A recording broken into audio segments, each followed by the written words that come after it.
Okay. Here we go. Boom. There we go with that. Let's get the chat room going. Chatters, I can't see you. 1, 2, 1, 2. All right.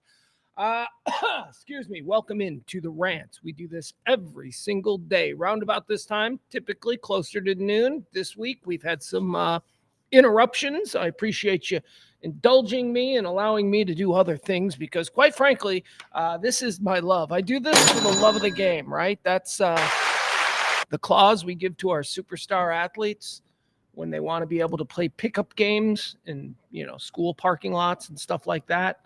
And then if they get hurt, they still get their money from the NBA team because they've got a love of the game clause. Well, that's what this is for me. Love of the game. Talk radio, the way I believe it should be done.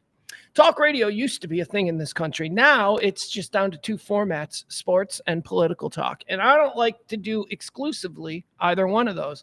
Oh, I'll dabble in both, but I don't want to be penned in. So therefore, someone like me who started doing talk radio in 1992, Groundhog's Day, 1992. There's really no place. There's no place because I don't carry water for any political party. I don't like any politician. I'm not going to say anything good about any of these people. And although I love sports and could probably be the country's great, Stephen A. Smith, I could do that. But again, doing sports seems way too limitless. So here's what we do here every day. 3 years ago, I had the idea. I said, I'm just going to do a talk show myself. I'm going to do the kind of talk show that I would want to listen to. Lifestyle talk, the kind of stuff that appeals to what I call the 70%, the 70% of us normal folks left here in America. There's 15% on the right who are nuts and 15% on the left who are nuts. They're gone. We can't save them. That's 30% of our friends and our colleagues that are just not coming back.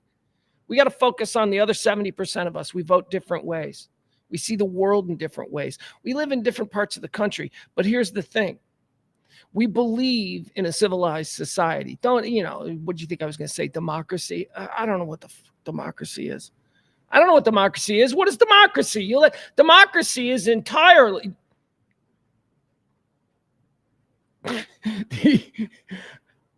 Democracy depends on, people, humanity. And I don't know. I don't have a whole lot of faith in humanity. I have a whole lot of faith in us, the people who gather here every day for 3 years. We talk about stuff. The chat room is bustling. We love the chat room. Current events, that's our forte, current events. We do the show in 4 segments. 4 segments. And that's really just because the whole thing is a stream of consciousness performance. And if I don't have things that I'm trying to get to, it'd just be a mess. I start talking as the show begins the way I'm doing now, and I don't stop. We don't have commercial breaks. We don't check traffic. We don't do live reads, none of that stuff. I have no appearances that I need to do a commercial for. Nothing like that. We do it in 4 quarters. The first quarter, we call it Antecedently on This Day. What is that? That's me talking about events that have helped shape our understanding of this day. Antecedently on This Day. Quarter 2, birthdays, celebrities, historical figures, people born on this day. We talk about them, and really all we do here is we just go, this person was born today. Do we like them? Do we wish him a happy birthday? Or do we tell him to go kick rocks? That's quarter 2. Quarter 3 is deads, people who died on this day. Again, celebrities, historical figures, notable quotables, what have you. They died on this day. Where'd they go? Where'd they go? What we know about their lives. Did they go to heaven or did they go to hell? That's what we do in quarter 3. We stand in judgment of our fellow man. The one thing the good Lord asked us not to do. Actually, I think there's a lot of shit the good Lord asked us not to do. Quarter 4 is the hot topic segment. Quarter 4 is like the bulk of the show. Most of the show is quarter 4. Most of the show is just everything that's happening today. The big news stories, the not so big news stories, the ones that got me interested. Stupid shit that I just started reading at like 8:45 this morning and went, okay, I've invested a half hour in reading this story. I guess we're talking about it. That happens sometimes. Sometimes we do stories that we're only doing them because I read the article. I'm not going to let that go to waste. But anyway, that's what this show is designed to do. Get you all prepped up on everything that you need to know about this day. Today. What is today? Say hi to the chat room. We got Chuckles Nelson hanging out with us today, ladies and gentlemen. We got Leslie C. Look at our girl. We got Adam. Hola, he says. Byron is here. Jeff is here. Taronda is here. Let me keep going. Who was first? I always like to see who's first. Taronda. We're going to give Taronda first in. Come on, everybody. I need to see who's in the chat room. So just come on by and say hello. We have the most well-behaved chat room on the planet. Probably because it's small. It's small and it's still manageable, which is nice. I'll have you know that it is Christmas season. Christmas season is absolutely upon us. How do I know this? Well, I was stopped at a long-ass stoplight. I never take Oak Lawn. I never take Preston to Oak Lawn. I never do when I'm coming in here to the Design District. Of course, we do these shows from the Kelly Moore Memorial Studios at the E Gallery in the beautiful Dallas Design District.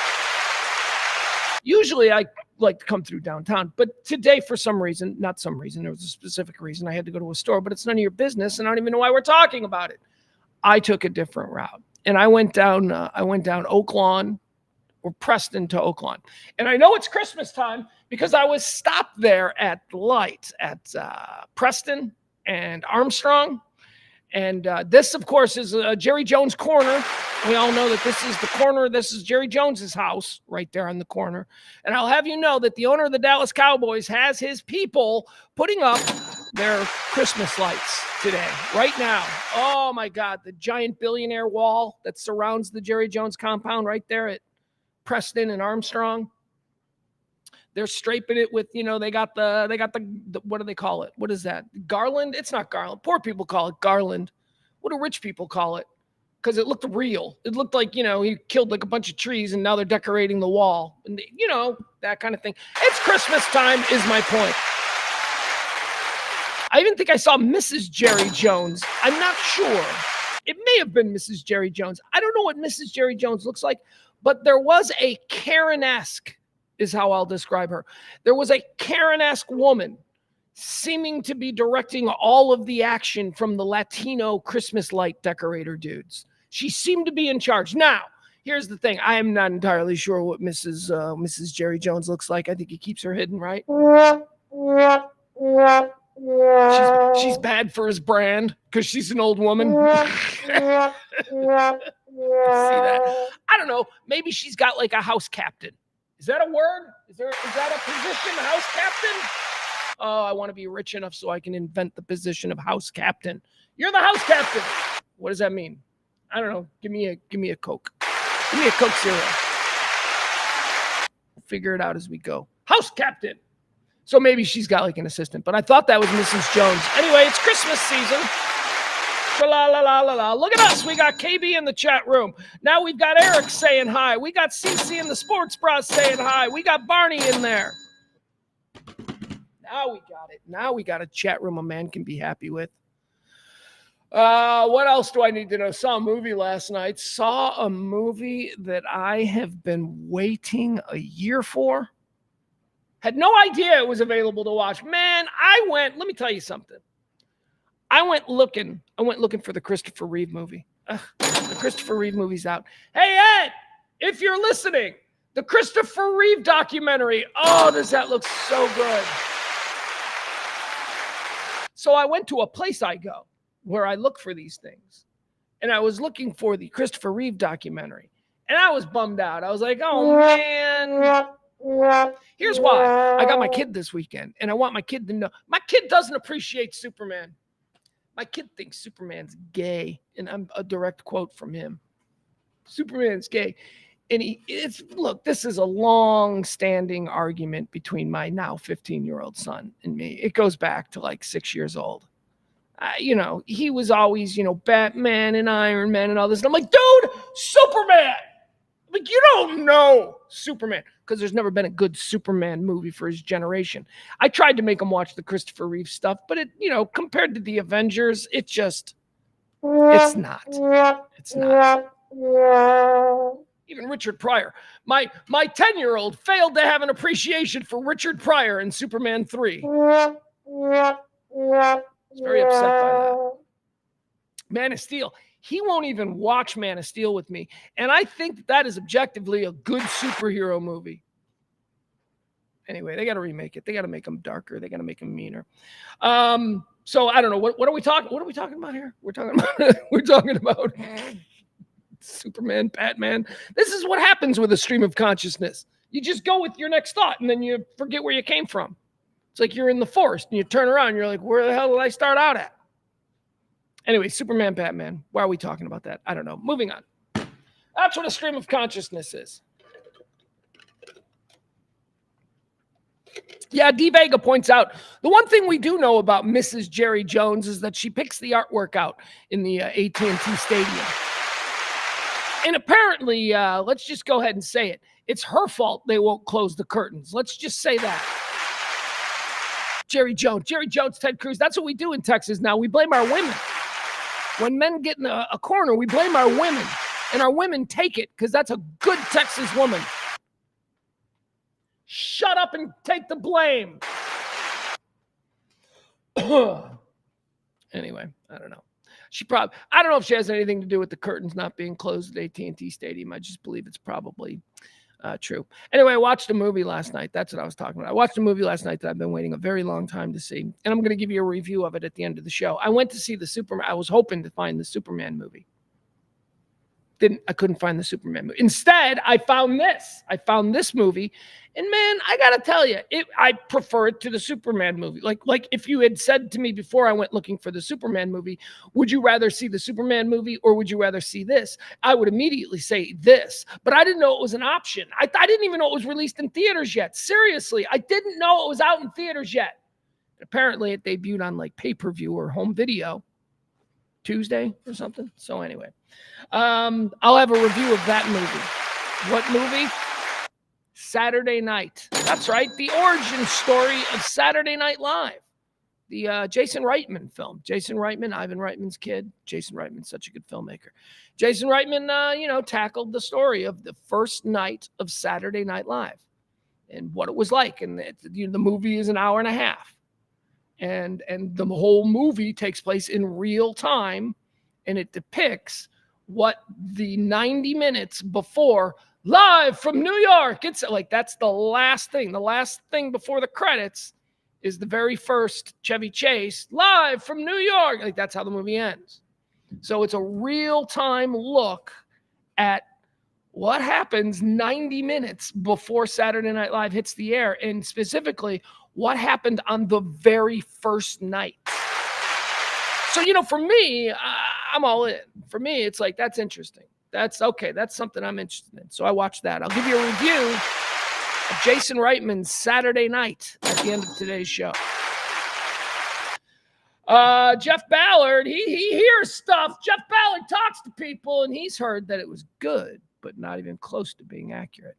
Well, we'll find out. We'll talk about that at the end of the show. And I will say this.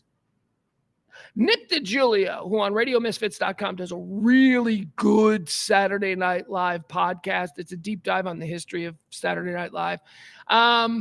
He's like the only other person that I think knows more about Saturday Night Live than me. Remember, one of my great party tricks is that I have seen every single episode of Saturday Night Live ever produced. Ever. Seen every single one of them. The one thing in my life, the real common thread, can't even say this about football because football is just a season. Although I guess Saturday Night Live is also a season. But I've seen every Saturday night. Every Saturday night. Not that I've seen it live. I mean, don't forget, I was in high school and I like to go to parties and stuff. But there were VCRs. Then there were DVRs. Now it's Hulu on digital on demand next day. I have seen every episode. I've read books. Oh my God, Saturday Night Live: A Backstage History is one of my favorite books of all time. I read it like 30 years ago. I've been desperately looking for like some kind of an update on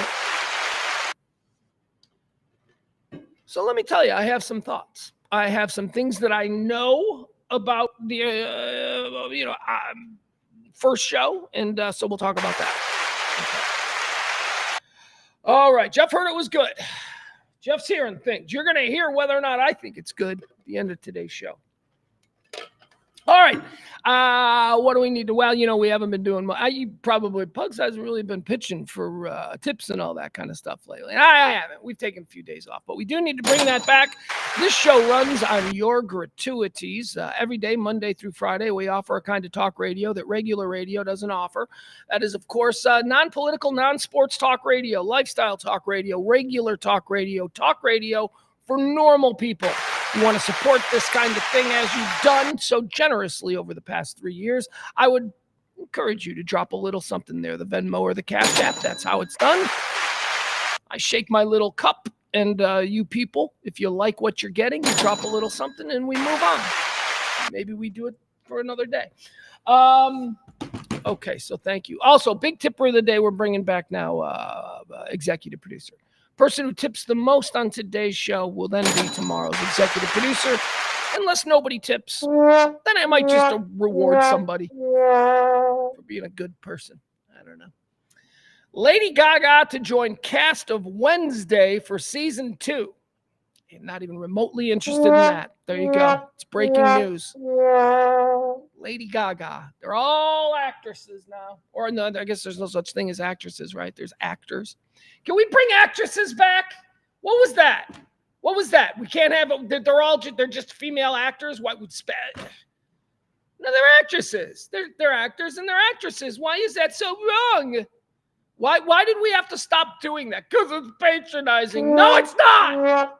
It's not patronizing. It's just words. And here's the thing. You want to change that? That's fine. You change it. You go ahead. You change it. And over time, it'll become the norm the way you want to do it. But here's what you got to not do. You got to not, when someone like me refers to a female who is a thespian as an actress, you got to not go, there's no such thing as actresses anymore. They're just actors. I'm tired of you and your pitch. You got to not do that anymore. You got to not do that. You got to just let me be wrong. You got to say nothing about it because, see, fuck you. There you go. There you go. Not being mean. I'm not trying to marginalize, subjugate, patronize, none of that stuff. There's no misogyny here. I was just raised in the 70s and 80s when we had actresses. And Pluto was a planet. All right, let's get started with today's show. It is the Rant with me, Pugs Moran, for the 14th day of November, year of our Lord, 2024. It's the 319th day of the year. 47 days remain until the end of the year, so get those New Year's Eve plans started. All right, folks, let's get into quarter one. We call this Antecedently on This Day. You might just call it This Day in History, or if you must, previously on November the 14th.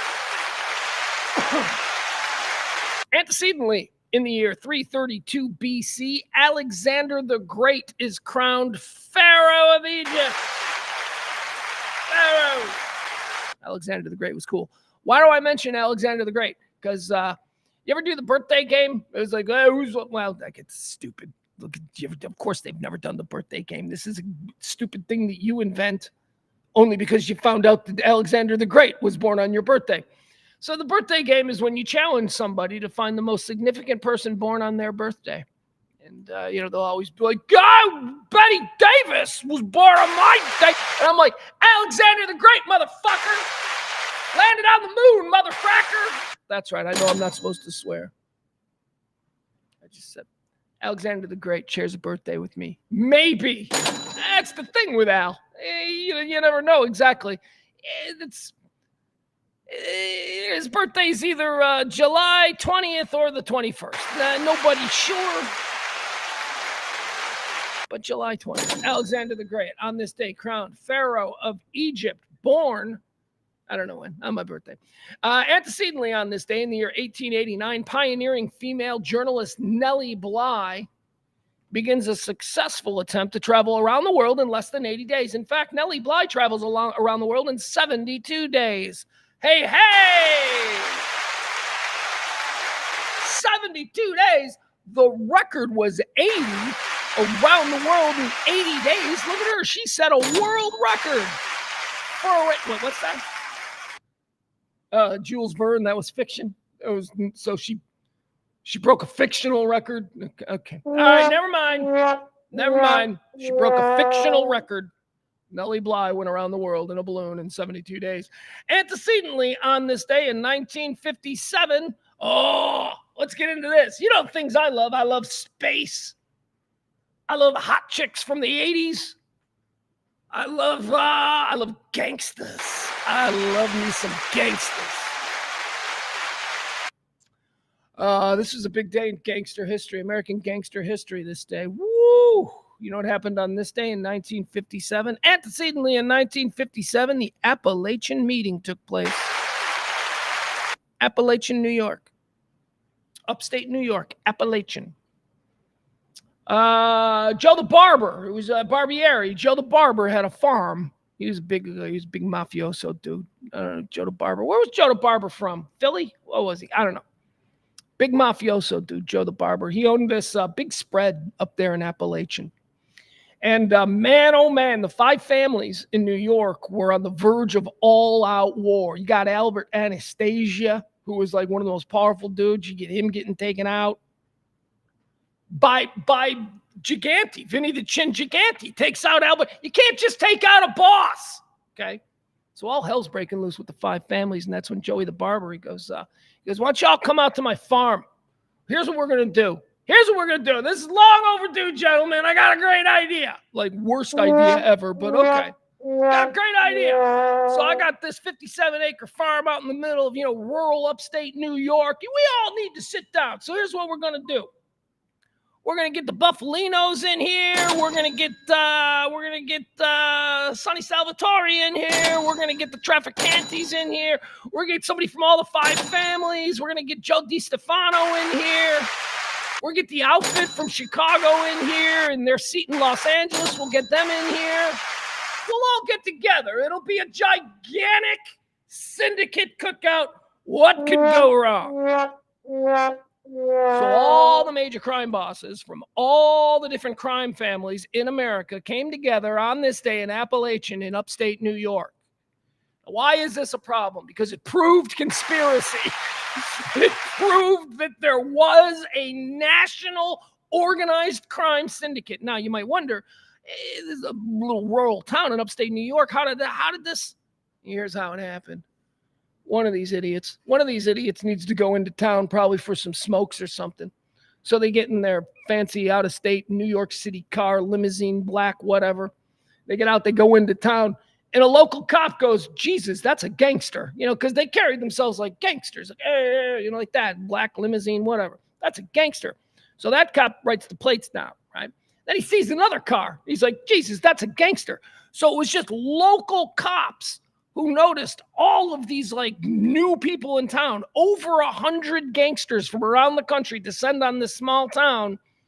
And, sheriff called the FBI, and the FBI went, holy shit.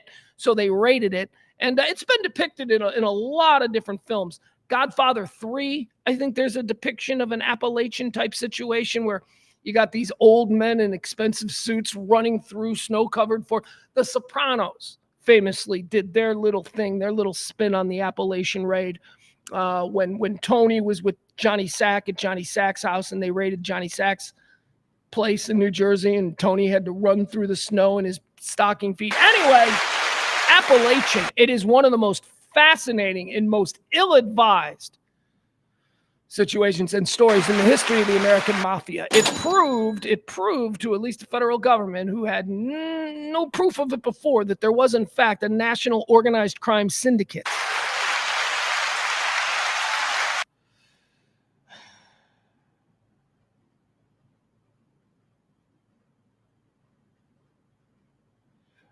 Is there something wrong with the sound? Nina says that, oh my God, my phone is effing up. And then William Thomas says, y'all effing with me or something, can't hear a goddamn thing. Is there a problem with the sound? Anybody in the chat room want to help me out with this? Because you know how I get. I get all tizzied out.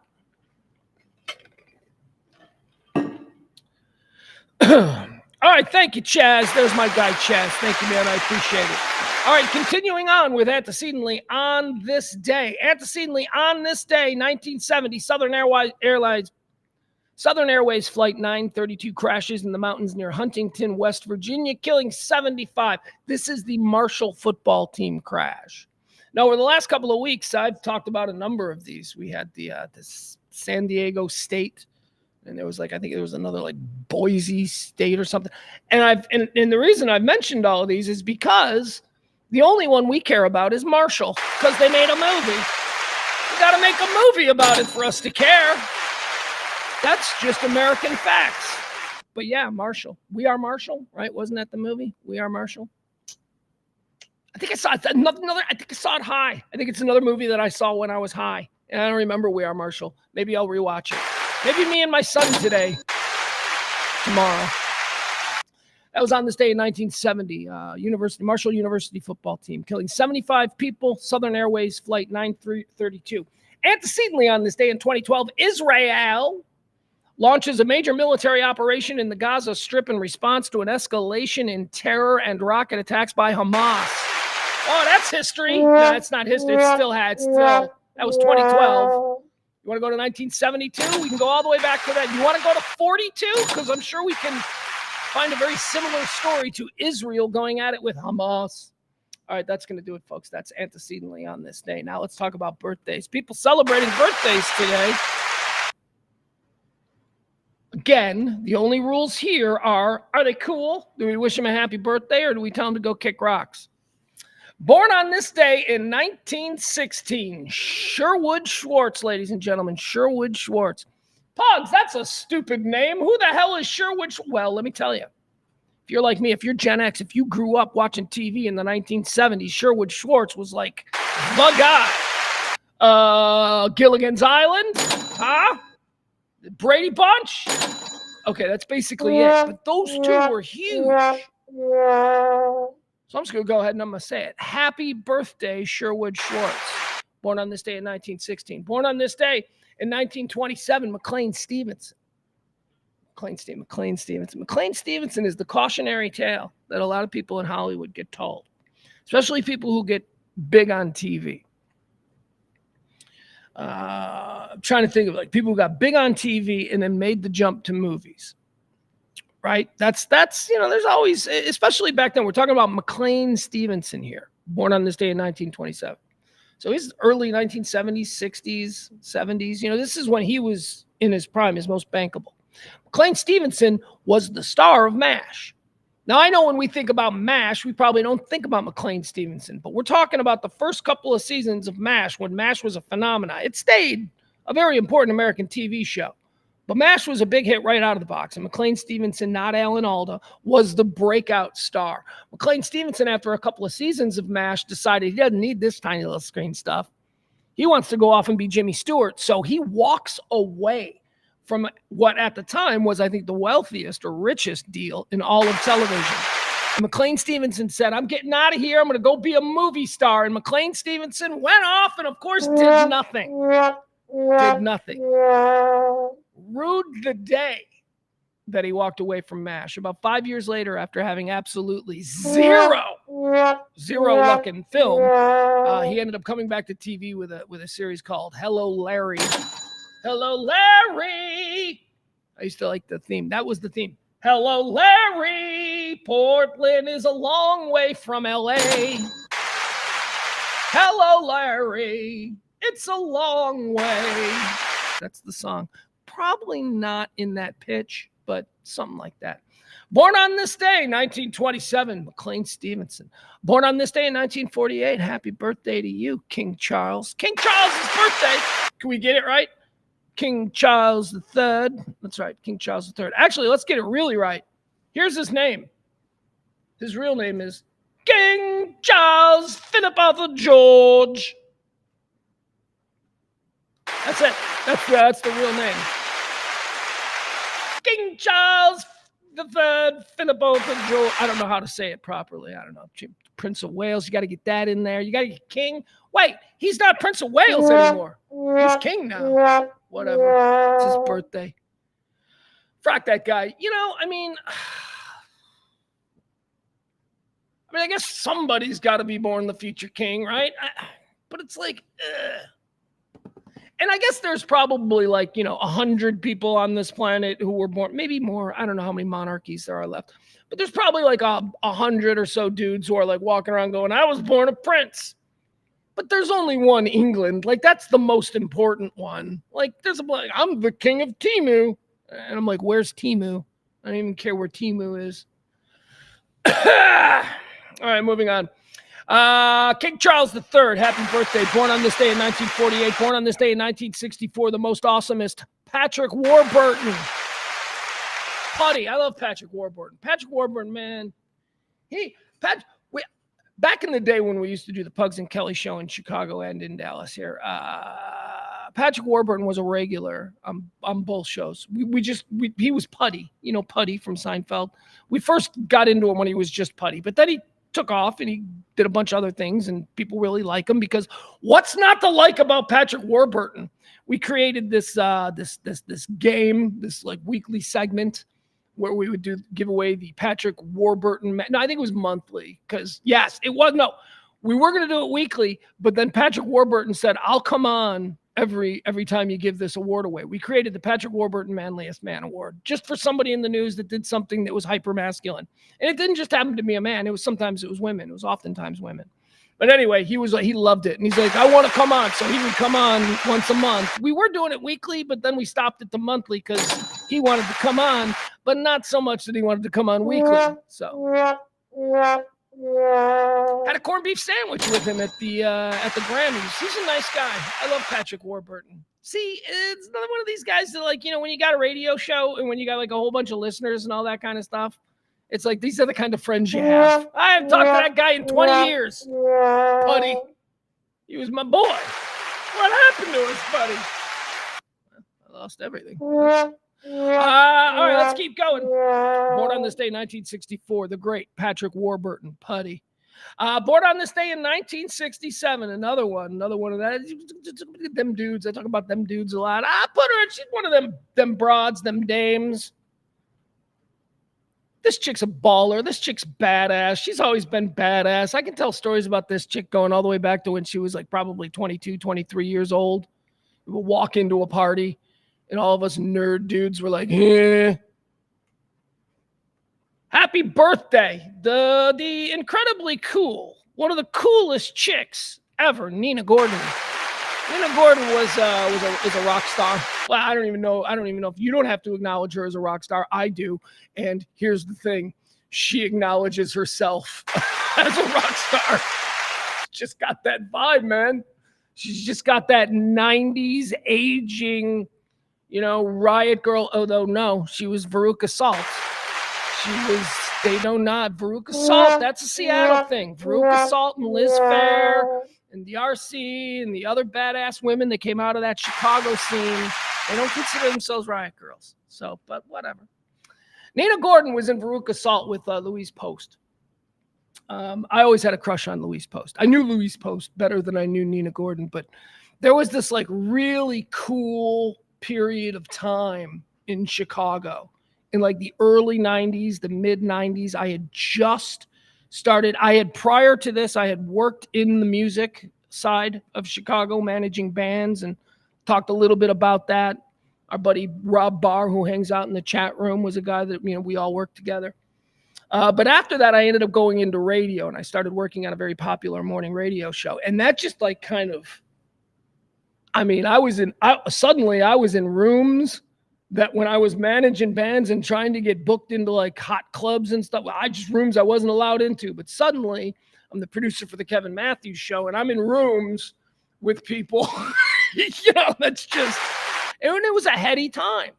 I'm getting older now, and you start thinking about, was I a fly on the, and I was a fly on the wall for a lot of different kinds of things, but I'll never, it's not important. It's not an important time. It's not like Seattle grunge. It was a smaller Wicker Park, Chicago, mid-90s kind of scene. And there were bands that broke, Pumpkins, Liz Phair. It was a big scene. There were record companies setting up shop.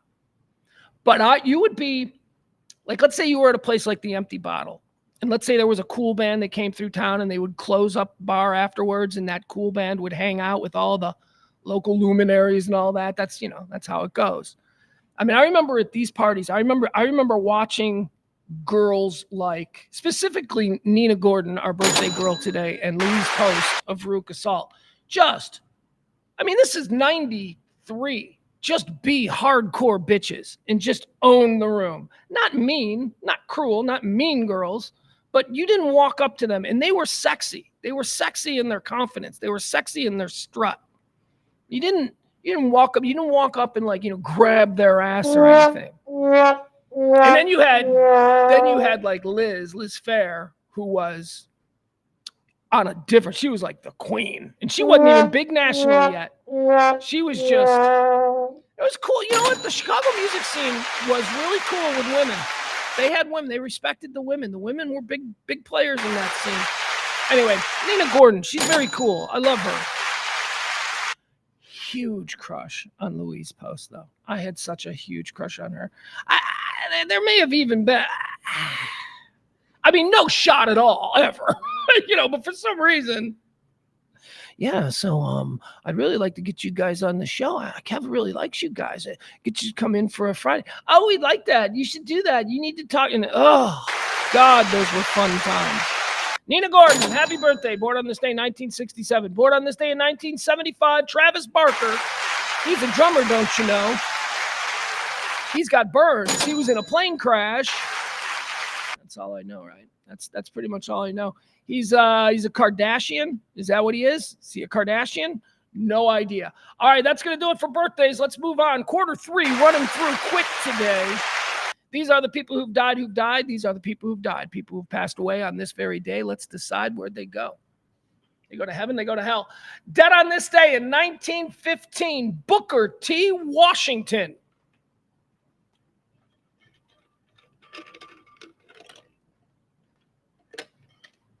Oh, of course. Booker T. Washington. I'm always, okay, so here, of course, in Dallas, we've got the art school, right? Booker T. Washington. So where all the big, Erykah Badu and who else went to Booker T. Washington? Erykah Badu and who's the chick? Who's Ravi Shankar's daughter? How is it that I remember Ravi Shankar's name, but I don't remember his daughter? Who's Ravi Shankar's daughter? She went to Booker T. Washington. You guys in the chat room tell me, because I'm going to lose my freaking mind. I keep wanting to say Natalie Imbruglia, but that ain't her. It's a name like that. Anyway, Booker T. Washington High School here in Dallas, School for the Arts. Fame! I'm gonna live forever. A lot of people come out of there, though. A lot of people come out of Booker T. Washington.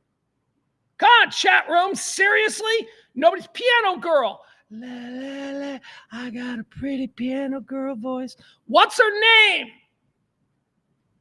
Dark hair. Swear to God, I'm going to end this show. If you know Nora Jones. There you go. Lee Ann Brady Miller gets the win. It's Nora Jones. Oh, no, wait a second. Hugh Jackman. No, Hugh Jackman didn't know. Hugh Jackman was asking a question. Lee Ann Brady was the first one who confidently said Nora Jones. She's the winner. Thank you, folks. Yeah, Booker T. Washington, that's what we know about. So what? And then we know Booker T and the MGs, Green Onions. So we're probably like, oh, obviously Booker T. Washington was an old Texas jazz man. No. Jesus. No. Booker T. Washington is like probably and should be considered this, although I don't know how much. I learned nothing about Booker T. Washington in school. But after Martin Luther King and maybe now Barack Obama, because he became president, Booker T. Washington is like really important as far as black dudes in this country go. Do you know that Booker T. Washington, here's what he's not most famous for, but one of the things to just explain to you who he was in his time. He was the first and only, for another 50 years after him, he was the first, and then for 50 years after him, the first and only black man ever to dine privately with the President of the United States in the White House on equal terms. Booker T. Washington, Theodore Roosevelt. Teddy liked Booker T. Teddy and Booker T were buddies. Teddy took so much shit for having a black man at dinner that there wasn't another black man in the White House for like 50 years. Booker T. Washington was an educator. He was the founder. I don't know if he's the founder, but I think he was like the first president of the Tuskegee. We talked about, historically black Tuskegee University. Booker T. Washington. He's going to heaven. He's a great American. Great, great American. All right, let's see. What else do we have here? Who else? Born on this day in 2003. Look at this. Dead on this day. I'm sorry. Dead on this day in 2003. Look at this. I was just talking about Booker T. Washington Hospital or high school. Booker T. Washington High School. I was talking about here in Dallas. And I, made the joke, fame, I'm gonna live forever. Guess who died on this day in 2003? Gene Anthony Ray. Gene Anthony Ray. Gene Anthony Ray was Leroy in Fame, I'm gonna live forever. Leroy was like the only dude who was in the movie Fame. Fame was a big movie. I don't know if you guys know this. Fame was a big movie in like 79, 80. It was gritty. It was about kids in New York with talent. Oh, it took the world by storm. And then, of course, it was Hollywood. Nobody had original ideas, but everybody had ideas because it was cocaine. And so in Hollywood at that time, they were like, popular movie, turn it into a TV show. So then Fame, the TV show, that became a thing for like a long time. Fame, the TV show, ran for like 10 years. But Gene Anthony Ray, Leroy, he was like the only one that was like a star of the movie who then came to do the TV. I guess he had nothing going on. He died on this day in 2003 of AIDS. He lived hard. He partied hard. He wasn't really an actor per se. He was like a street dancer, and it all came very quick, and he died. I think he probably was a hell. I think he lived a very, crazy 1980s. I'm famous. I can buy cocaine. It's the 80s. Let's get nuts. Let's have unprotected sex, and I'm gay. And so there you have it. I think Gene Anthony Ray, Leroy, American actor, singer, dancer, and choreography, dead on this day in 2003. Dead on this day in 2014. Let's talk a little bit about this guy, because I got some thoughts on this dude. Dead on this day in 2014, Glenn A. Larson, ladies and gentlemen, creator of Battlestar Galactica.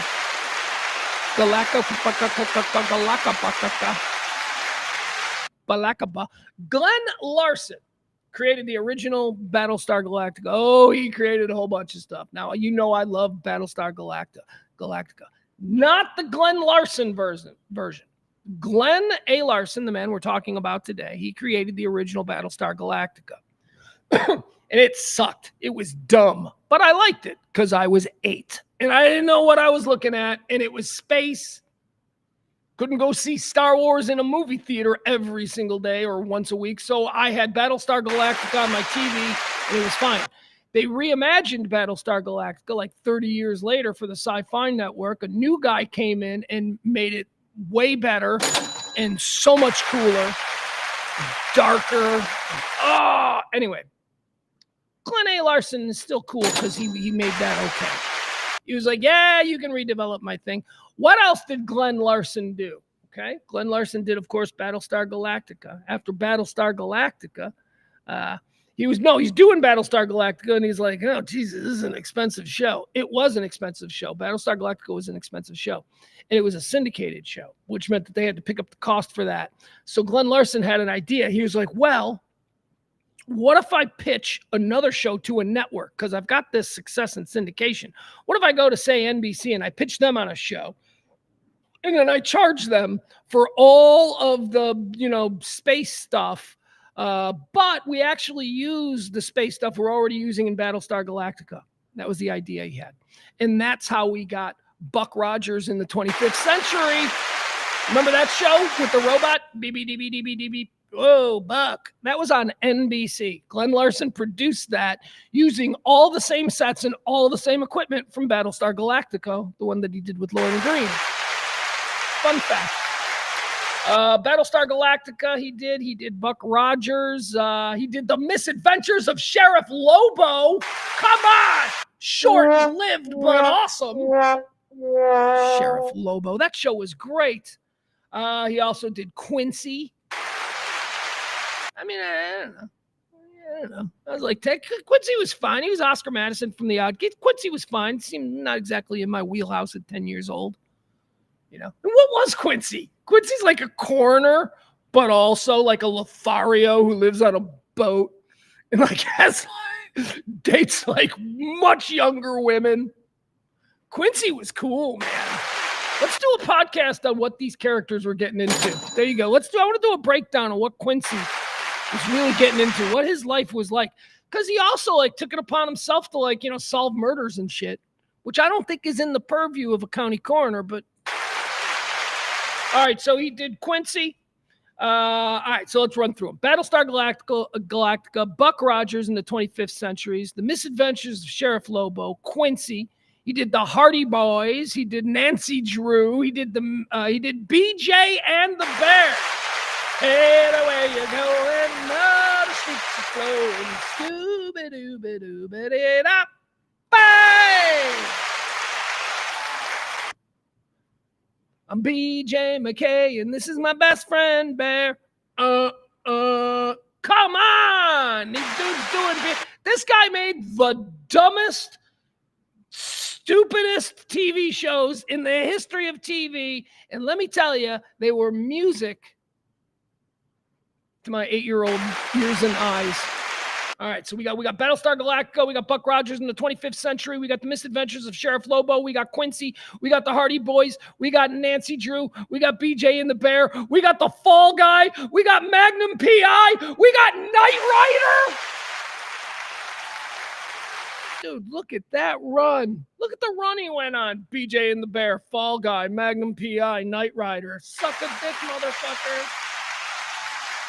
Screw you, Norman Lear, with your socially relevant commentary. I'm Glenn Larson.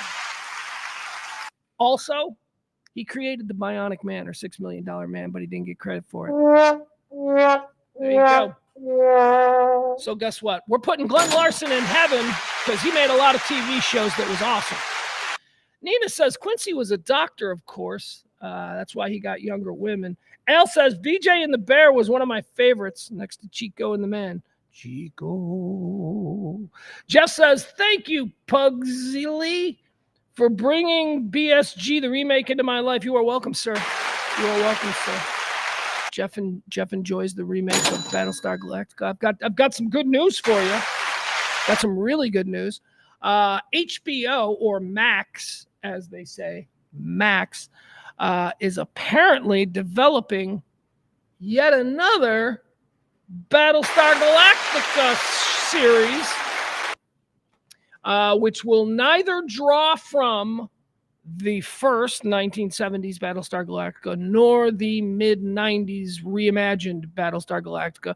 But this will be entirely new storyline, however, with the same characters. So it's going to be new actors playing the same characters, reinventing all of them again. How much fun will that be? All right, Glenn Larson, born on this day. Glenn Larson, we put him in heaven. Yeah, we did that. I like him because he made stupid TV shows that made my little 8-year-old ass happy. All right, folks, that's going to do it. Let's get into quarter four now, right? These are all the things that we need to be talking about that are relevant to this day. Hot topics, current events, whatever. I'm going to tell you what they are. I'm going to tell you why they're trending, why people are talking about them. I'll give you my 10 cents. We'll move on, okay? 10 cents, 2 cents. It's 2 cents, isn't it? Am I overpaying by 8? I think I might be. All right, let's go. Trump appointments. Yesterday's show was derailed right in the middle of it when the breaking news came across that Matt Gaetz was being floated as the attorney general from this new Trump administration. And it did something to me. All you need to do is go back and look at yesterday's show. I don't know. Everything was pretty much blank after that. I couldn't focus on anything else that we were talking about. I was just like, are you kidding me? Are you kidding me? And then it dawned on me. It dawned on me last night on the ride home. Dawned on me on the ride home. This isn't real. This isn't real. He's not really. He doesn't really. He's not. Matt Gaetz is not going to be the Attorney General of the United States. Okay? He's not. This is not real. Donald Trump doesn't want Matt Gaetz to be the Attorney General of the United States. Okay? That's not it. Trump is a master negotiator. The attorney general slot is going to be the most contested of all of the appointments. Why do I know this? Because it always is. It's the attorney general. It's the keeper to the laws. It's the top enforcer of all of these things that we hold so near and dear, namely our laws and our Constitution. That's why it's a big gig. And that's why Matt Gaetz, that's why so many people are like, fucking what? Because it's absurd on every level to think that someone who has comported himself in the manner that Matt Gaetz is over the past 5 years of him being in the spotlight, to think that he could ever, in a serious country, be the top cop. Okay, so it's not real. This is just obviously, Trump loves to negotiate. This is what you do in a negotiation. You start high with no intention of getting that so that you can negotiate somewhere in the middle. This isn't the guy Trump wants for AG. This is the guy he's going to throw to him. Everybody's going to freak out, and then they're going to be like, you got to give us someone else. And he's like, all right, well, here, how about this guy? And then the second guy he offers is going to be the guy that he actually wants, and he'll be the compromise guy on the side of the opposition, and that's how he'll get who he wants. Also, as was explained to me last night, Matt Gaetz needs to get out of Congress because there is a bipartisan that won't change with the new administration. There is still that bipartisan investigation into his situation, right? And as long as he resigns from Congress, that goes away. They can no longer be investigating him because he is no longer a member of Congress. So, in effect, Donald Trump has provided him cover. He provided him a reason, honorable discharge, if you will. They provided him with a reason to step away from Congress while awaiting confirmation by the Senate. Matt Gaetz is not going to get confirmed by the Senate. Look at the new Senate president is John Thune. John Thune is on record as having said all kinds of things about Matt Gaetz and his situation legally over the past couple of years. So, but that's what it is. Trump is a master negotiator. You wanted a businessman? This is how a businessman wins. He gives you somebody who is such an absurd suggestion that you lose your shit and begin negotiating on the absurd suggestion when he wants you focused on the absurd, because his compromise candidate is who he really wants. And that's what I think Gaetz is. I also think that's what a lot of these people are. I think that's what the defense game is. I think that that's what the deal is with this Hegseth guys. Same thing. I think that they know that the Senate is in no way ever going to confirm this guy. So, you won't let me have him. You guys won't let me have anybody. I hate you. I hate you. And then whoever it is he suggests next, they'll go, okay, we'll take him. Because they already said no. They said no to the first guy. It's brilliant. Absolutely brilliant. And it's not politically unique. Apparently this has happened before.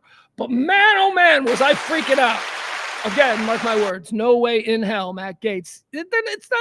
He'll be withdrawn from consideration before they even get to the vote. But for right now, it provides a negotiating advantage for the Trump administration, and they're good at this stuff. That's what they do, man. This is what business is.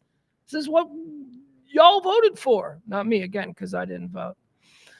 Again, Jeff with the last 4 attorney generals. I'm like, Jeff, you're a moron if you put Matt Gaetz in league with the last 4 attorney generals. The last 4 attorney generals on paper, at least objectively, had the qualifications for the post they were filling. Matt Gaetz doesn't. Stop it. You may not like any of the last 4 attorney generals. Hell, I don't know if I do either, but why am I committing to memory the actions of an attorney general from 10 years ago? I don't know. But it's not the same thing. Well, but what about that? It's not the same thing, Jeff. It's not the same thing. It'd be like if you fucking wanted to put Pauly Shore as the attorney general, and Jeff's like, well, judging from the last 4, it's the same thing. Stop it. It's not. Thank you, Jeff. Please continue to say stupid shit for me to fucking lose my balls over. All right, how about Tulsi Gabbard? This is another one. I don't know about Tulsi Gabbard. I don't know if she's a rinky-dink or whatever, because she's got the added thing of being hot, and I think Trump wants to bang her. I think you see those bikini pictures of Tulsi Gabbard? Holy shit! Holy crap! pink bikini pictures of Tulsi Gabbard, who's being National Defense Intelligence. I don't know, whatever, something important. Holy crap, is she hot? Her body is just, I mean, her face is, look, she's hot. We should all be so lucky, all right?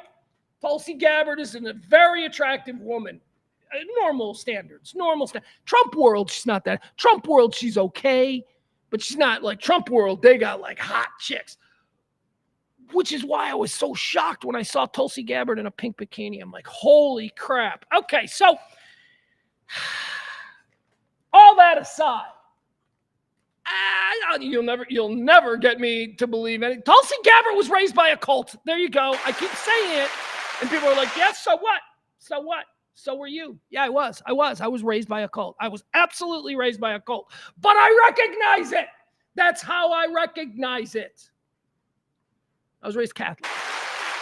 Catholic was absolutely a cult. Absolutely. Catholicism is a cult. Anyway, she was raised in a real cult.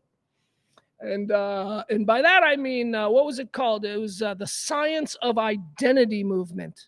She was in the 1970s. There were all these like hippie kind of, based in yoga and smoking pot and communism. There were all these like different weird religions, and they popped up a lot in places like Hawaii and California. Anywhere it was nice, man. Anywhere you could just man. It was like that. She was raised in that. Like her whole family, like her mom and dad. I'm sorry. I don't care. Well, she's her own person now. No, she's not. She was brainwashed from the time she was a kid to believe in crazy. Gabbard's childhood in Hawaii included surfing, martial arts, and yoga. She learned spiritual principles such as karma from the ancient text of Bhagavad Gita. She was also raised with the teachings of the Science of Identity movement, a Vaishnav Hindu organization many consider a cult connected with the International Society for Krishna Consciousness. Hare Hare, Hare Krishna, Hare. That's from those weirdos. Now you want to put her in charge of our intelligence or bombs or something? I don't know, man. But did you see her in that pink bikini? All right. I might be convinced. She walking around the Pentagon in that bikini. Anyway, Tulsi Gabbard. Yeah, my three concerns are, of course, Tulsi Gabbard, Matt Gaetz, Fox News pretty boy. And whatever, but I don't care. We don't care. We're gonna have fun. We don't fucking 4 years. I don't care if it goes on for 8 years. I don't care if it goes on for 12 years. It's America. I got my flag. I love my country. As I said yesterday, and I'm not proud to say this. I said it yesterday.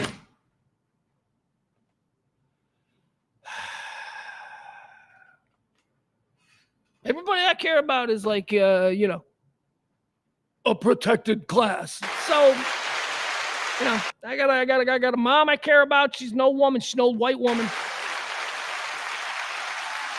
She's protected class.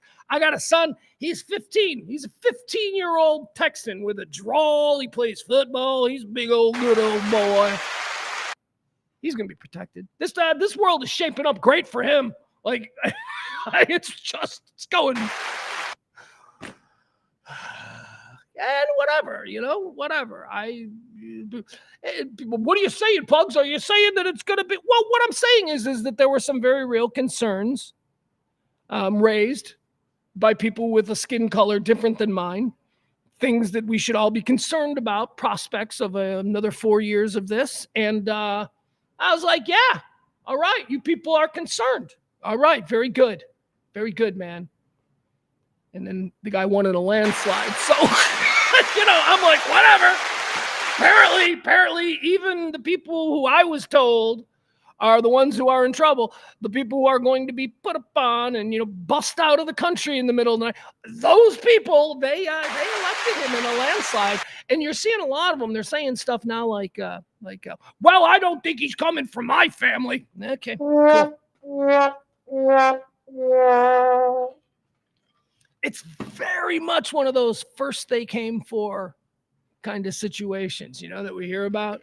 I think that stems from the Holocaust. First they came for the Jews and I said nothing. Yeah, that whole thing. All right. First they came for the illegals. And you guys voted. And then they came for maybe illegal, maybe not, maybe a paperwork problem. Who cares? Get rid of them.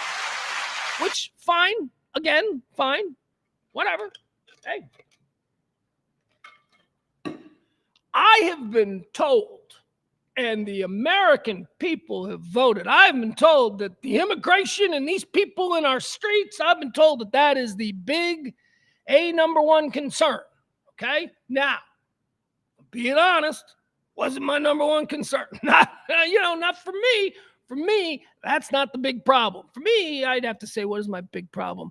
Well, I worry about my kid going to like concerts and malls and shit. That's a big problem. That's sort of an everyday, breathe easy kind of kitchen table issue. But no, we all went with the highly complicated and ongoing issue of the border being the big thing. And so now we're going to kick everybody out. And Trump is putting people in place to do exactly what he promised he was going to do. And so here we are. Let's roll. Let's go. I was born here. My son was born here. My grandma was born here. My mom was born here. We're good. Isn't that terrible? Way to be an ally. Well, what the fuck are we supposed to do, man? What the fuck? They're way outnumbered, apparently. Ship has sailed. Sometimes you just gotta, and this is not if you can't beat them, join them, because I'm a principled guy. My morals are entirely based on the actions of two people, my mother and my grandfather. That's it. That's my moral base. Basically, the way I saw those two adults, human beings, carry themselves, that's kind of where I've taken everything from. So when I say, can't beat them, join them, I don't think that'll affect my morals or my principles, but I mean, seriously, guys, what to my friends on the left who are still just endlessly bickering and complaining and liberal tears, I believe they're called. To my friends on the left, when is this going to end for you? when is this? The reason you're crying is because you were super irritating, and now it's over. The ship has sailed. It's done.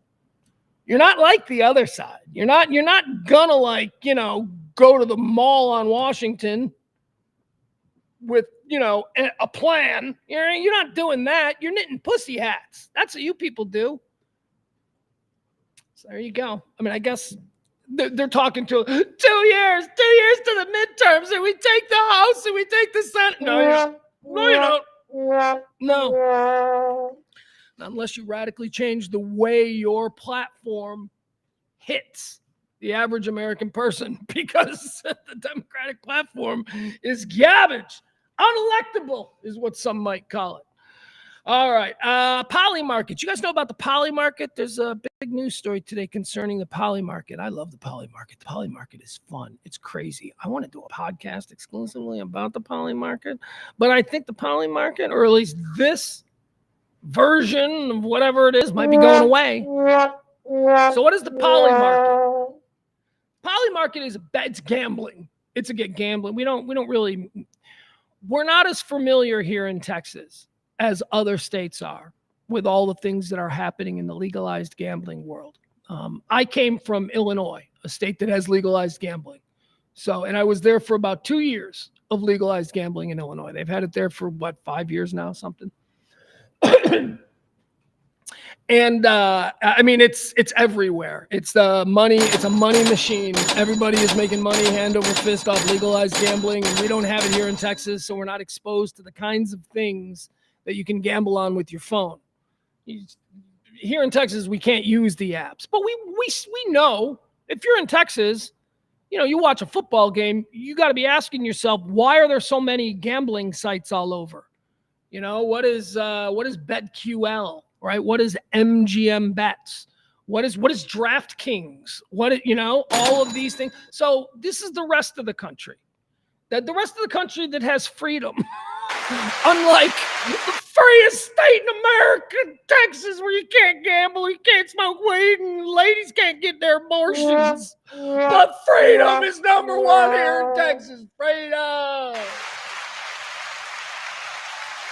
Poly market allows you to gamble on shit that's not sports. Like Poly market was made a lot of news in the weeks leading up to the election. The Poly market was the one that was saying that Trump was going to win. The Poly market, the betting favorite was on Donald Trump in the Poly market. You can bet on all kinds of things. The guy who runs Poly market, 26-year-old billionaire kid, another one of these Bankman-Fried dudes. I don't know if he's been arrested, but the police, the feds, have broken into his house and seized all kinds of things. Let's learn about this, shall we? FBI seizes Poly Market CEO's phone electronics after betting platform predicts Trump win. I don't know if these two things, this is the New York Post. Poly Market became famous 2 weeks ago for being the outlier in predicting the massive Trump win. The gambling site that allows people to gamble on the outcome of the election was the only thing that predicted what we now know to have happened. So like I say, man, I always go with the gambling sites. Gamblers don't lose money like that, not the good ones. They know what they're doing. So 2 weeks ago, they came out and they said Trump's going to win. He's going to win big. And everybody went, that's just 3 billionaires flooding the market. Well, maybe it was, but it also turned out to be true. And now the guy who runs that place, he's getting, served with search warrants and stuff by the FBI. Are they related? I don't know. I just know that the only reason most people heard of Poly Market is because 2 weeks ago they made headlines because of that. The 26-year-old entrepreneur was roused from his bed in his Soho pad at 6 a.m. That's when they do it. They do it at 6 a.m. Did you know that? If you're ever worried about getting raided by the FBI for doing something shady, it's going to happen at 6 a.m. Because they know that's when they're going to catch you off guard. You're probably home. You're sleeping. It's not like they've gone for the day. They don't serve a search warrant at 11:30 in the morning. They don't. People are gone. A lot of times it's 6 a.m. on a Sunday. Yeah, that's right. Sundays. The 26-year-old entrepreneur was roused from his bed 6 a.m. by law enforcement personnel. It's grand political theater at its worst. The source. The attorney, this is the person who works for the dude. It's grand political theater at its worst, the source told the Post. They could have asked his lawyer for any of these things. Instead, they staged a so-called raid so they could leak it to the media and use it for obvious political reasons. All right, here, let's get a look at this guy. Here you go. Here's one of these 26-year-old billionaires who's now running afoul of the law. He's got, again, the thing with these 20-something billionaires, they all have the crazy hair. I don't care, man. I don't need to get a haircut. Mr. Popular. Hold on. My son is sending me a text in the middle of the day. All right, so that's him. Let's see. What else do we need to see from him? We'll stop sharing. Continuing on. Copeland is his name. Shane Copeland.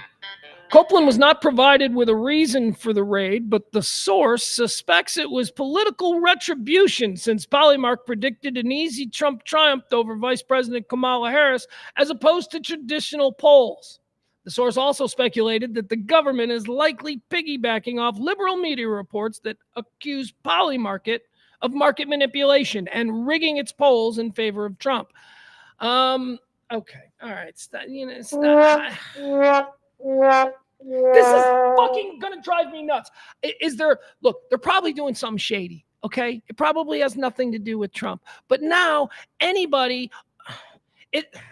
this is becoming a thing where you can indemnify yourself by pledging fealty or publicly betrothing yourself to Trump or MAGA. You do that, and then when you get in trouble for some shit you're already doing, like tax fraud or something, you then get to say, I'm being persecuted because of my MAGA. People do this shit all the time.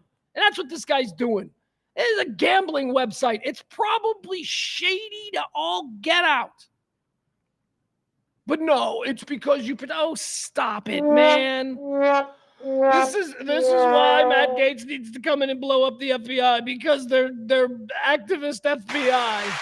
So stop it, man. You're probably a shady fucking businessman. Excuse me. Fracking. Probably a shady businessman. Every shady businessman now. It's because I'm MAGA. It's because I dare to speak for patriots. That's now the shitty I did something wrong in business and got caught excuse. Whatever. All right, there you go. Anyway, Polymarket. I like it. I don't know if it's going to go away. I hope it doesn't. Like, you can vote on things like, movies. You can vote on stupid shit. How close will that asteroid get? You can vote on like cool, fun things. I think I could vote on stuff. Or gamble on stuff like that. I think I could. I think I could be good at gambling on stuff like that. Why not? Somebody's got to be. And I got to be good at something. My God. They say everybody's born with a talent. At some point, mine has got to reveal itself. Melania is not moving into the White House. Say she's going to be the first lady since Bess Truman not to live at the White House. Bess Truman didn't live at the White House because they were renovating the White House. So she didn't live there. Melania, I don't know where she's going to stay. She's going to stay in Margo. She's going to stay in New York. Her son, if she was going to stay at Trump Tower in New York because her son is going to NYU, I'd be like, oh, that's cool. That's cool. She's not going to the White House. She doesn't care. She doesn't give a shit. Whatever. She's just there for the party invites and the cool photo ops. That's what she's there for now. All right, Melania, she's not moving in. People are losing their shit. Again, stop losing your shit over every little non-traditional thing that Trump administration 2.0 is going to do. They were very non-traditional the first time. They're more comfortable this time. They're going to be even more non-traditional. So just stop it. It's fine that Melania doesn't want to be at the White House. Not a big deal. Well, how are they going to fuck and have normal relations like a man and woman? They're not. They're not. He's a fat old man and she's a supermodel. They're not. That's not what this relationship was ever built on. For him, it was. But for her. Okay, so Melania is not moving into the White House. A lot of people upset by that. A lot of bitches are upset by that. UFOs are real. That's it. I said it. UFOs are real. Lost in the shuffle of Matt Gaetz and Tulsi Gabbard and Fox News Pretty Boy. Lost in the shuffle of that is that Congress is doing UFO hearings again. They got all the UFO people down there, and the UFO people are like, UFOs are real. And Congress is going, really? Is it really real? And then people like Nancy Mace, she's like super MAGA. She's in charge of, here's what I like about MAGA, because I'm a big UFO guy. Love me some UFOs. UFO stuff is real. I'm fascinated by it. I love it. I'm always into it. Nancy Mace is MAGA, okay? I like MAGA handling the UFO shit. I do, because they're going to fuck around. They don't care. They don't. Look, whatever the reason is that more, seasoned minds over the years have determined that we, the rank and file peasants, don't need to know about extraterrestrial life. Whatever the reasons are, and they're keeping it from us, whatever those reasons are, fuck them. Like I said, there's no rules anymore. Nancy Mace and MAGA, they're going to fuck around and they're going to show us an alien body. They're going to give us what we need to know. I should say they're going to give us what we want to know, because we don't need to know that. Oh, that's going to cause all kinds of problems. It's going to cause all kinds of problems. All right, let's see here. What is the story with the UFOs? Let me give you a quick rundown on what's happening. This comes from the Wall Street Journal. Former Pentagon officials on UFOs. We are not alone. Ex-government and military officials testify in latest congressional hearings on mysterious phenomena which has long fascinated the public at large. UFOs are real, and Americans deserve to know the truth, former government and military officials told a congressional panel on Wednesday. Okay, whatever. There you go. They're real. We should not turn a blind eye, but boldly face this new reality and learn from it. Yeah, we should, but that ain't going to happen. People can't handle that. People cannot handle that. You people cannot handle it. I can. I think I got alien DNA. Maybe that's why I have no earthly talents. Maybe I'm really good at something that, like, requires a different type of gravity. I don't know. You people can't handle it. You religious people. Oh, I want to hear that. I want to hear that. How's that going to happen? Okay, so aliens are real. They're here and they're better than us. Oh yeah, that's the back end of the story. 1, they're real. 2, we're their bitches because they're far more advanced than we are. You know how we can surmise this? Because we can't even, as I like to point out, we can't even get off a launch pad 10 out of 10 times. We haven't been to our own closest satellite, the moon, since like 1972. We can't do dick, but since like the pyramid times, they've been flying around in our orbit watching us. Oh yeah, they're way more advanced than us. So if you're a pussy and that kind of thing scares you, get your knees knocking, sweet cheeks, because it only gets worse. It's by the grace of their own benevolence that they have not completely vaporized us or turned us into, I don't know, salt miners. I don't know what they would need us for. We're like ants. That's what we are. That's what I believe. But they're not going to tell us that. They can't tell us that, because what happens when they tell us that? What happens to, I don't know, let's just say Christians. So who's Jesus? Where does Jesus, and more importantly, where does his dad dad God fit into all of this stuff? God made us in his image, right? So who are these aliens? Who made that? Whose image are they made in? And if they're better than us, and God made us in his image, is their God better? Who's their God? Becomes the question. And have we as humans, have we aligned ourselves with the wrong God? Those are all the kinds of things that people have to question. Should it be revealed that we're not alone in this universe? Now, it would be easy if they came down and they're like, yeah, the whole God thing, that's been us the whole time. That would be good. I would like for them to say that. Yeah, you guys, you praying all this stuff. That's us. Yeah, that's us. The guy you called Jesus, yeah, that's Benny. And Benny, he was an astronaut like 2,000 years ago. We sent him down here. He got stranded. You guys were like, really dicks to him. But then I guess you really like him. So if the aliens wanted to divulge that, maybe now we got something, because then now they're not aliens. Now they're angels. It's all about framing. The angels, they're angels. They're not aliens. Angels are real. Aliens are not. Angels. Anyway, UFOs are real, and they're talking about it at the highest levels of what I've been told is our very serious government. I've been told this. All right. Here's my favorite story of the day. This is the first story I woke up to. I woke up to this story and I went, that's a way to start the day. Now that's how it's done, America. Sometimes the fun people get a Vic.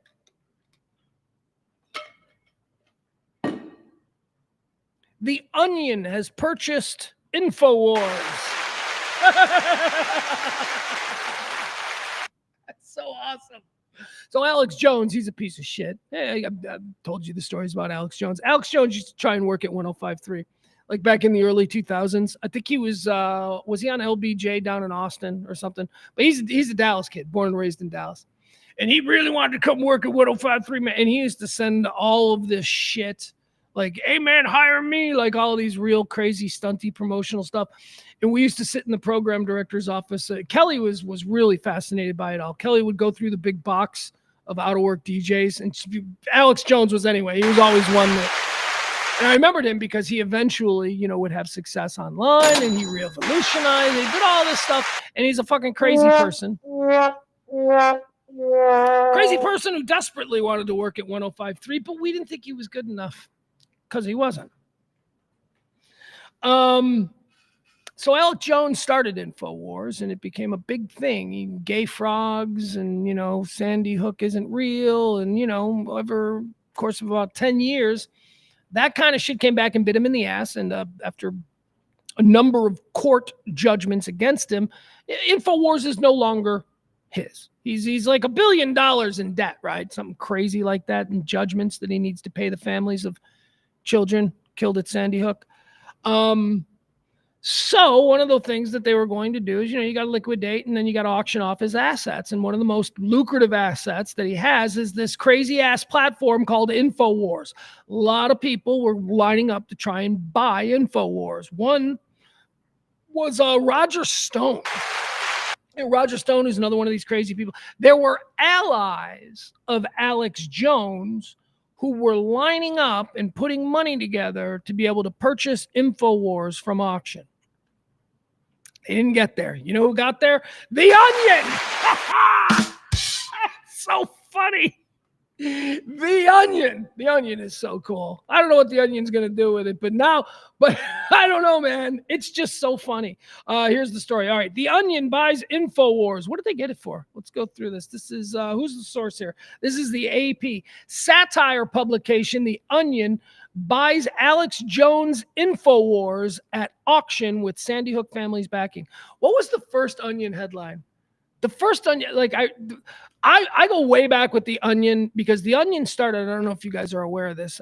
It might just be like a website you see on Twitter or something, but the Onion started in the 1980s at the University of Madison, University of Wisconsin-Madison. It was like a student paper. It's a parody of the University of Wisconsin at Madison student paper, which is called The Union. Get it? The Union. And then so they created, and I want to say like 85, 86, somewhere in there. Some students created this almost like the Harvard Lampoon, except they called it The Onion. One of the first places that The Onion came to was Chicago, because obviously the University of Wisconsin is just a short car ride from Chicago. A lot of people there. So we became, in Chicago, the first outpost that had distribution of The Onion. And this is back in the day where you could walk down the street and there would be people selling you copies of, hard copies of The Onion. Also, I was working on a radio show in Chicago.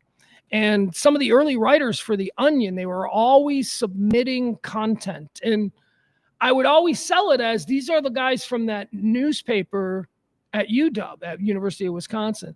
And we never used any of that stuff. But, I mean, you could tell, it's just kind of cool to see how much of an institution now, 30 years later, The Onion has become. And to now have them, I mean, this is their greatest prank. Their greatest prank is buying Alex Jones's InfoWars. The first headline of The Onion, I think, was something like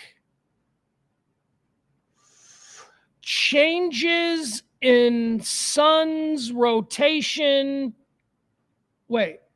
Changes in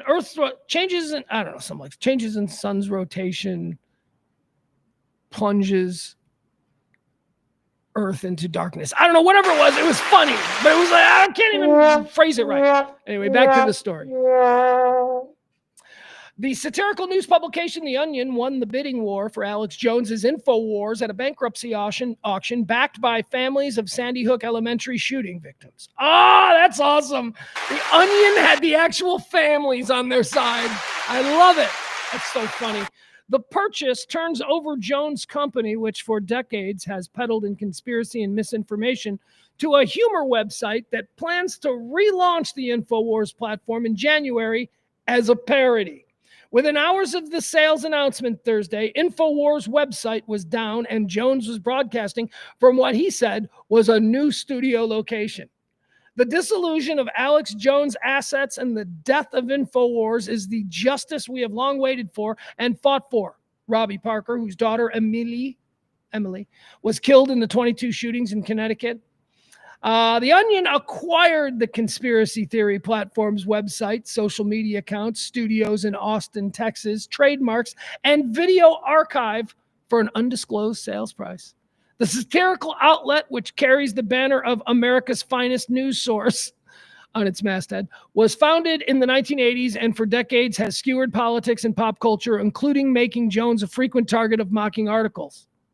Mass shootings in the U.S., such as Sandy Hook, are often followed by The Onion publishing nightly updated versions of one of its most well-known recurring pieces. No way to prevent this, says only nation where this regularly happens. That's their mass shooting headline. No price would be too high for such a cornucopia of malleable assets and mines, The Onion said in its satirical post regarding the sale. And yet, in a stroke of good fortune, a formidable special interest group has outwitted the hapless owner of InfoWars, a forgettable man with an already forgotten name, and forced him to sell it at a steep bargain, less than $1 trillion. That's the statement from The Onion on purchasing Alex Jones's InfoWars. On his live broadcast, Jones was angry and defiant, vowing to challenge the sale and auction process in court. He later announced his show was being shut down. Jones, who had told listeners for days that he had a new studio set up nearby, then resumed his broadcast from the new location, carrying them live on his account from X. This is a total attack on free speech. The deep state is completely out of control, Jones told his listeners. The deep state isn't totally out of control. You were sued for talking shit about dead kids. You lost. There's a penalty for losing. That penalty you can't pay. So you got to give up your assets. That's not a deep state conspiracy, Alex. But, you know, your audience is fucking stupid in the absolute worst. So tell them what you want to tell them. The Onion, based in Chicago, consulted on the bidding with some of the Sandy Hook families that sued Jones for defamation and emotional distress in lawsuits in Connecticut and Texas. Our clients knew that true accountability meant an end to InfoWars and an end to Jones's ability to spread lies, pain, and fear at that scale, said a lawyer for the families. All right, there you have it. That's pretty funny because he's a terrible person. He is objectively a terrible person. And The Onion is funny. The Onion's just some great comedy writing there at The Onion. All right, hey, how about this? Zuckerberg's singing now. Yeah, I'm not kidding, Mark Zuckerberg. So actually, it's kind of a sweet story. I don't want to misrepresent this. So this has gotten out. I think this is what you can do when you're a billionaire. Okay, so Mark Zuckerberg met his girlfriend or his wife, met his longtime wife at a party. And when they met, the song that was playing was T-Pain, Get Low, right? Get Low. Classic song. And so every year on their anniversary, apparently Mark Zuckerberg somehow works in that song. Like if they rent out a restaurant, because he's a billionaire now. He rents out a restaurant, you know, they have an orchestra playing Get Low and they walk it or whatever. So this year he did something a little bit different, and he did something that only a billionaire can do, and that is he went and got T-Pain and said, all right, let's re-record the song, but let's let me sing it, and you will accompany me. So Mark Zuckerberg, for this, I don't know what anniversary this is, Mark Zuckerberg, he got T-Pain involved, and they re-recorded Get Low, it's here. I'll pull it up for you. You'll hear it. You want to hear Mark Zuckerberg sing Get Low? Of course you do. Here we go. Hold on. Oh, no, I want to hear the full track. Listen to the full track in millions on Spotify. Do I need to go to Spotify? I don't want to go to Spotify. Hold on. All right, maybe I will. Nope. For crying out loud. All right, we'll do it this way. That's fine. We can do it this way. So this is Mark Zuckerberg, founder of Facebook, of course. This is his anniversary gift to his lady friend. Let's see. I don't want to put Zuckerberg. I'm hoping I can just put Get Low.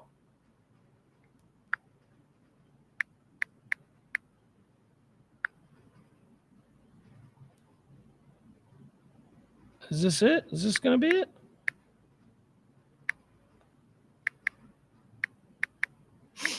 Hold on. Trust me, it's worth it. There you go. Okay. All right, here you go. All right, so if you want to preserve the existing version of Little John's Get Low in your brain, maybe don't listen to this cover that T-Pain made. He was contacted by Mark Zuckerberg. Did T-Pain produce it originally or something? Why is he even involved? I don't know. Their version transforms the Get Low. I got down to all my school. Blah, blah, blah. Trust me, I maybe. All right, anyway, it doesn't matter. Doesn't matter. It's just somebody, wreaking havoc on. Let me know in the chat room if you can hear this, okay? Because I'm not sure if this is going to work. I hope it does. We're going to do this a little differently. So this is, once again, Mark Zuckerberg sings with T-Pain. Welcome to another episode of Culture Shift, where we dive into the fascinating intersection. So here's the Scylla Chan. They took an unusual sonic experience, almost reminiscent of a parody.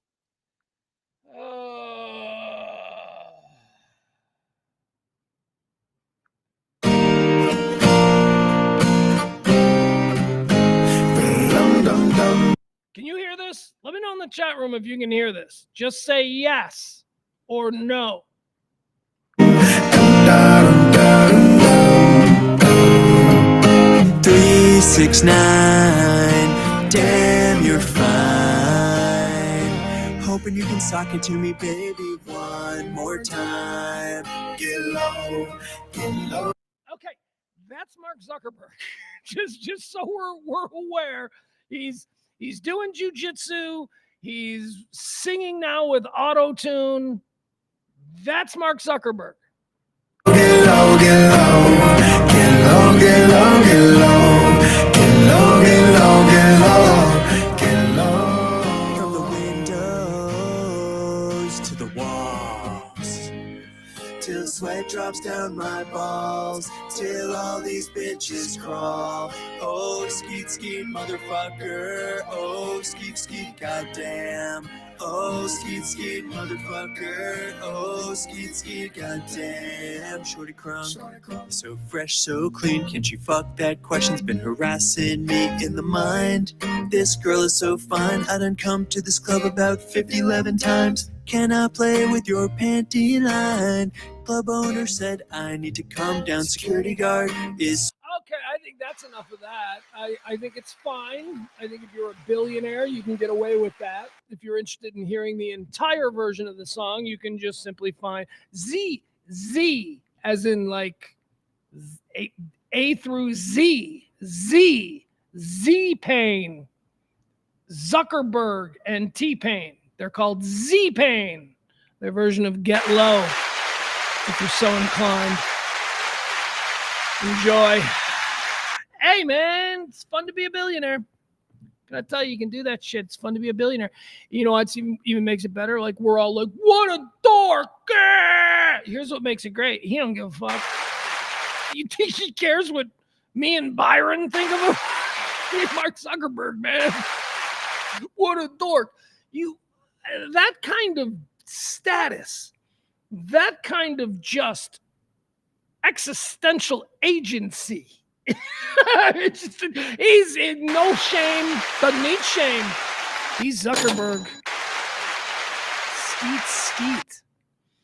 All right, let's see. What else do we have here? Oh, so a major insurance scam has been uncovered in the state of California. This is a good one for any of you little con men out there thinking of ways to maybe suck it to your insurance company. So I love this. Here's the scam. A couple in California have been arrested and charged with multiple counts of insurance fraud after having numerous of their exotic and very expensive vehicles. They all have Rolls Royces and Ferraris and all this kind of stuff. So six times this has happened. They've laid these claims. And it's weird. I mean, if it were to happen once and you had to call your insurance and say, hey, guess what happened with the Rolls Royce, right? I mean, that would be crazy to have to explain this, but they did it six times. And that's kind of why they kind of got in trouble. So here's what they would do. They would call, and they go, hey, guess what happened with the Rolls Royce? And the insurance people would be like, did a grizzly bear get inside the Rolls Royce again? And they're like, yep, grizzly bear got in the Rolls Royce. Oh, gutted it. Just complete. Six times. Six times. These people made insurance claims on 6 vehicles that they claimed had been destroyed from the inside by grizzly bears who somehow got inside these luxury vehicles. Oh, and I know that sounds crazy, but guess what? They had video. They had, of course, Ring doorbell footage, ring door or whatever. I don't know, some kind of security cam, probably Ring doorbell.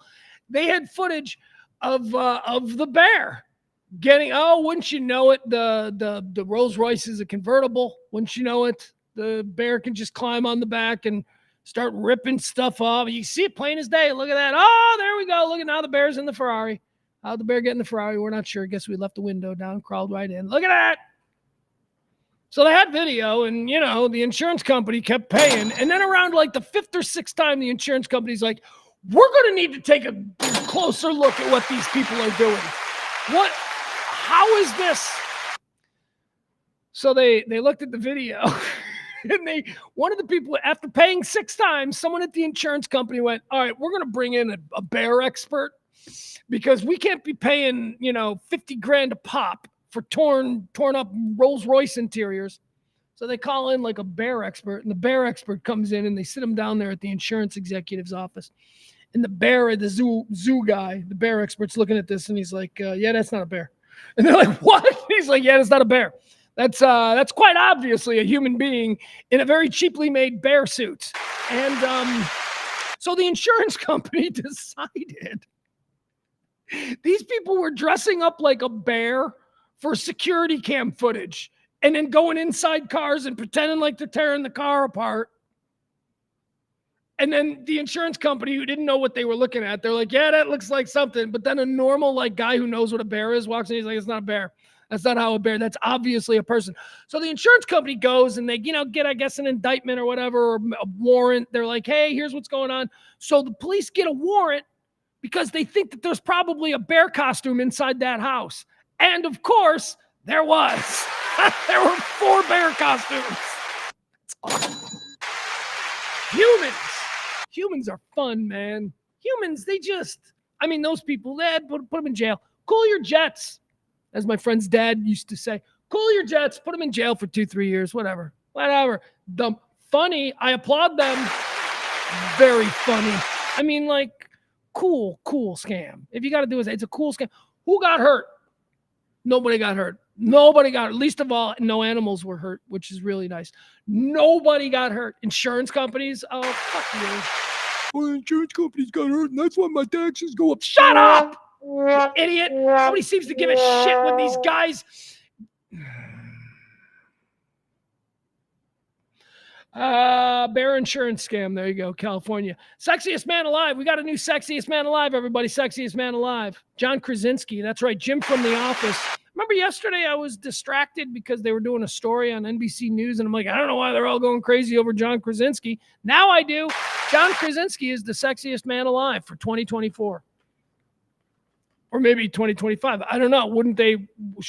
If he was going to be, is he named for 2024 or 2025? Because seriously, if I was named the sexiest man of the year in 2024 and they gave it to me in mid-November of 2024 and I didn't have like 12 months to like work that shit in bars, I'd be upset. Well, John Krasinski, it's all he could do. I think it's for 2024. I think that's seriously what it is. Maybe 2025. I don't know. John Krasinski is not the sexiest man in the world. Not even close. You know how I know this? I know this because I'm a heterosexual dude. I'm not gay. And I've got a list of like, if I were gay. And John Krasinski is not on that list. Jason Momoa is the sexiest man alive. I'm a straight guy. And I can look at Jason Momoa. And like, if I was like with a wife or something and she's like, Jason Momoa wants to have sex with me, I'd be like, baby, I love you. Go for it. Go. Get in there. Get in there, kid. Tell me all about it. I'm glad one of us can have something nice. That's what I would be. Jason Momoa. It ain't John Krasinski. John Krasinski's not even that good looking. John Krasinski is not a handsome man. You know what John Krasinski is? He's handsome for Ohio. He's Ohio handsome. That's what he is. He's not Hollywood handsome. He ain't Brad Pitt. He ain't George Clooney. He ain't Hollywood. He's got kind of a dopey face, but whatever. We're led to believe that he is Hollywood's most sexiest dude ever. By the way, you ever wonder, like, this list, this Hollywood sexiest man list, you want to see these? Check these out. Hold on. Let's go through the list. And how come we don't have a Hollywood sexiest woman? Because that would be just buying into the patriarchy and exploiting a woman for nothing more than her sexual looks. Yeah, that is what it would be. Kind of exactly like what you're doing with guys. Why is it okay to do it with guys? Why is it okay for you to pander to the puerile wants of women by objectifying and exploiting male beauty, but we can't do the same on the other side? You see? Do you see? Most beautiful, most intriguing, sexiest man. All right, let's see here. Who was the first sexiest man alive? Apparently, they don't do a woman. They don't do sexiest woman. Apparently, Esquire did a I looked it up today. Esquire did a sexiest woman once, like in 2014. I think it was Kate Upton. I mean, I concur. Good pick for 2014. Could have been Kate Upton. Could have been a Brooklyn Decker. 2014. Could have been a Kim Kardashian. Could have been any number from 2014. All right, let's go. The first sexiest man alive. The origin on the sexiest man alive. Of course, yesterday, John Krasinski was named the sexiest man alive 2024. Sexiest man alive was an accident. It became a benchmark for People magazine, one of their biggest sellers, their biggest seller of the year, which is why they did it every year. But it was an accident. No, they didn't say, hey, I got an idea. Let's do an issue with just like, and we'll name one guy the sexiest man. That's not how it happened. Here's how it happened. Back in February of 1985, People magazine was doing an article on Mel Gibson. And they were in an editorial meeting and they were trying to figure out a good headline. They were putting Mel Gibson on the cover and what would a good headline for it be? And somebody said, oh my God, he is the sexiest man alive. And that became, coincidentally, the headline. It's a big selling issue. A couple of months go by and somebody goes, hey, you know what? We should do that again. Mel Gibson was the sexiest man alive. Let's do that again. And that's how it turned into a thing. But it was an accident. It was just supposed to be a one-off headline for a Mel Gibson article. Mel Gibson was 1985. Mark Harmon was 1986. Harry Hamlin was 1987. John F. Kennedy, JFK Jr. was 88. Sean Connery was 89. Tom Cruise, Patrick Swayze, Nick Nolte, Richard Gere. For some reason in 93, I know what this is. This had to have been in conjunction with that movie that they made. People magazine doesn't hold near and dear to their principles. They had a new movie. There was a new movie coming out, so they probably spent a lot of money and people went, okay, we'll do sexiest couple in order to help you sell this stupid movie. Richard Gere and Cindy Crawford were named sexiest couple in 1993. Were they a couple or were they in a movie together? I don't know. I don't remember. On this day in 1994, it was awarded on this day. It must be this time. Okay, that's what it is. It is. It's this awarded this time of year. So it was on this day. 94, sexiest man, Keanu Reeves. 95, Brad Pitt. 96, Denzel Washington. 97, Clooney. 98, Ford. 99, Gere again. 2000, Pitt again. 2001, Brosnan. 2002, Affleck. 2003, Depp. 2004, Jude Law. 2005, all right.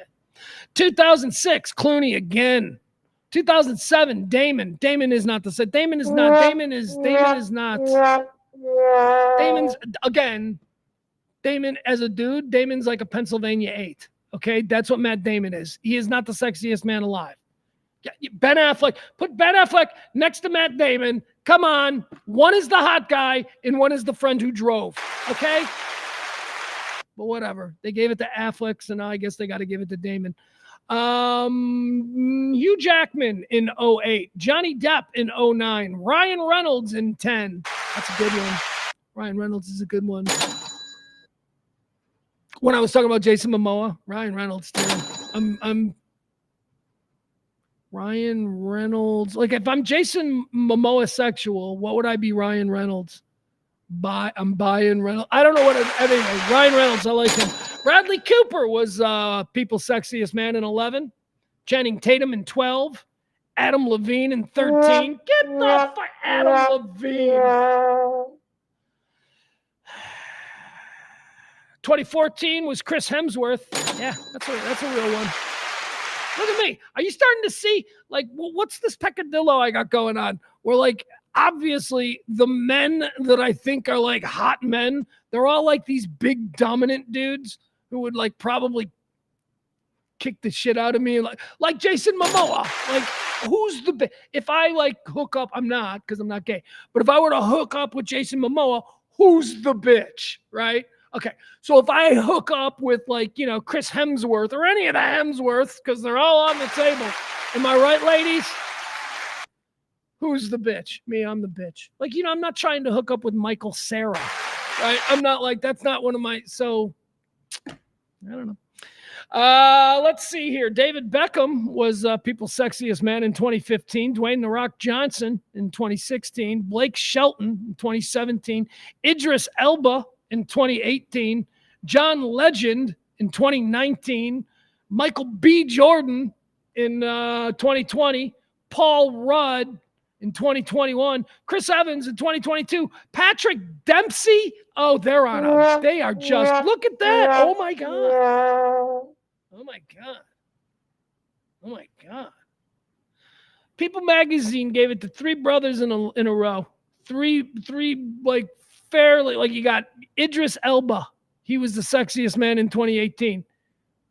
That dude could wreck shop if you needed to. You know what I mean? Like, Idris Elba will fuck you up. Idris Elba is a serious, very masculine dude. Then you got John Legend. John Legend in 2019. John Legend is a smooth, sophisticated cat. That's a man of a different kind, but that's definitely a man. Then you got Michael B. Jordan. Michael B. Jordan, another one of these smooth, sophisticated, got the Denzel thing going on. Very cool. They give you three brothers in a row who are unimpeachably masculine, and then people just gave us, like, three puss boys. Three, then followed by three white puss boys. So they went from Idris Elba, John Legend, and Michael B. Jordan to Paul Rudd, Chris Evans, and Patrick Dempsey. And now John Krasinski, who I guess is kind of a puss boy too. Anyway, there you go. We spent way too much time on People Magazine's Sexiest Man. John Krasinski named Sexiest Man for 2024. All right, what else do we have here? Oh, this is pretty badass. I dig this. I dig this. You know what, guys? Here, we got to do this real quick. I got to step away. I actually have to go to the bathroom really bad, and I've been kind of holding it in. But we got enough stories here that we can occupy another good, I don't know, half hour or so, maybe 40 minutes. We're going to keep going. I just need to quickly run to the bathroom. So let me do that, if y'all cool with it. And then, so I'll be right back. I know I talk about stream of consciousness, no breaks, no stops. It's just me endlessly speaking until the day's topics are done. But I got to take a pee. So, you know, there we go. Be right back. Hold on, folks.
All right, I'm back. Not gonna get a bottle or something, you babies. Please. You guys get nonstop just brap for like 2.5, 3 hours sometimes. If this was any other form of content, you'd be told to, we're going to take a break now and please subscribe to, and then there'd be like some commercial. Or if it was the radio, there'd be like a long, stop it. I just had to go to the bathroom. And now I'm back. All right, let's get into it. Where were we? What was the next thing we were going to talk about here? We did Sexiest Man Alive. Oh, I want to talk about my girl, Sydney Sweeney. Woo!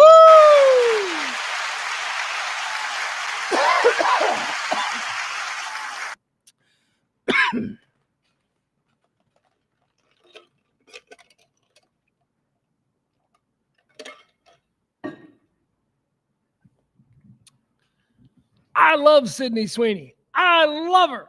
I just think that she is like, you go girl. I just think that she is like so cool, so empowered, so independent minded, so complete. First of all, she's hot as hell. And before you judge me, I'm talking about box office, marketing, branding. She is the female name right now in Hollywood. She is about as big as they come. She is the woman of the moment. She is the it girl, if you will. Sydney Sweeney. One of the things about Sydney Sweeney that maybe you notice first and foremost is that she's a smoke show. She is an absolute smoke show. She's got giant boobs. They perfect on her body. She's got a big, pretty face. She's just sexy. It's crazy sex symbol with the younger generation. And if I'm being honest, we older folk, we don't have much of an issue with her either. We're okay. But here's the thing about Sydney Sweeney. She has come under fire pretty consistently over the past few years. And look, let's be honest, she hasn't been famous for all of that long. She started out on the, I don't know if this is even where she started out.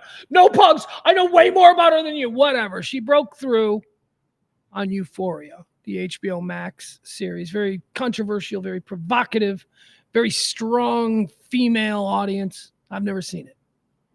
Don't care. Her and Zendaya were the two breakout people from that show, I guess. Sydney Sweeney has gone on to do a whole bunch of movies, and she just pops off the screen. People love her. She's just great and everything that she does. I don't know if she's a great actress. I think she's a pretty good actress. I've seen her, be believable in the stuff that I've seen her in. But whatever. She's a kid. So for crying out loud, and by kid, I mean got a long way to go in her career. Okay, Meryl Streep's 70-something years old. Helen Mirren is right. So Sydney Sweeney's got a long time to go. I think I was talking the other day about how when we look at my personal history of like hot girl celebrity crushes, right? We went through the whole list, Demi Moore, Winona Ryder, all that kind of stuff.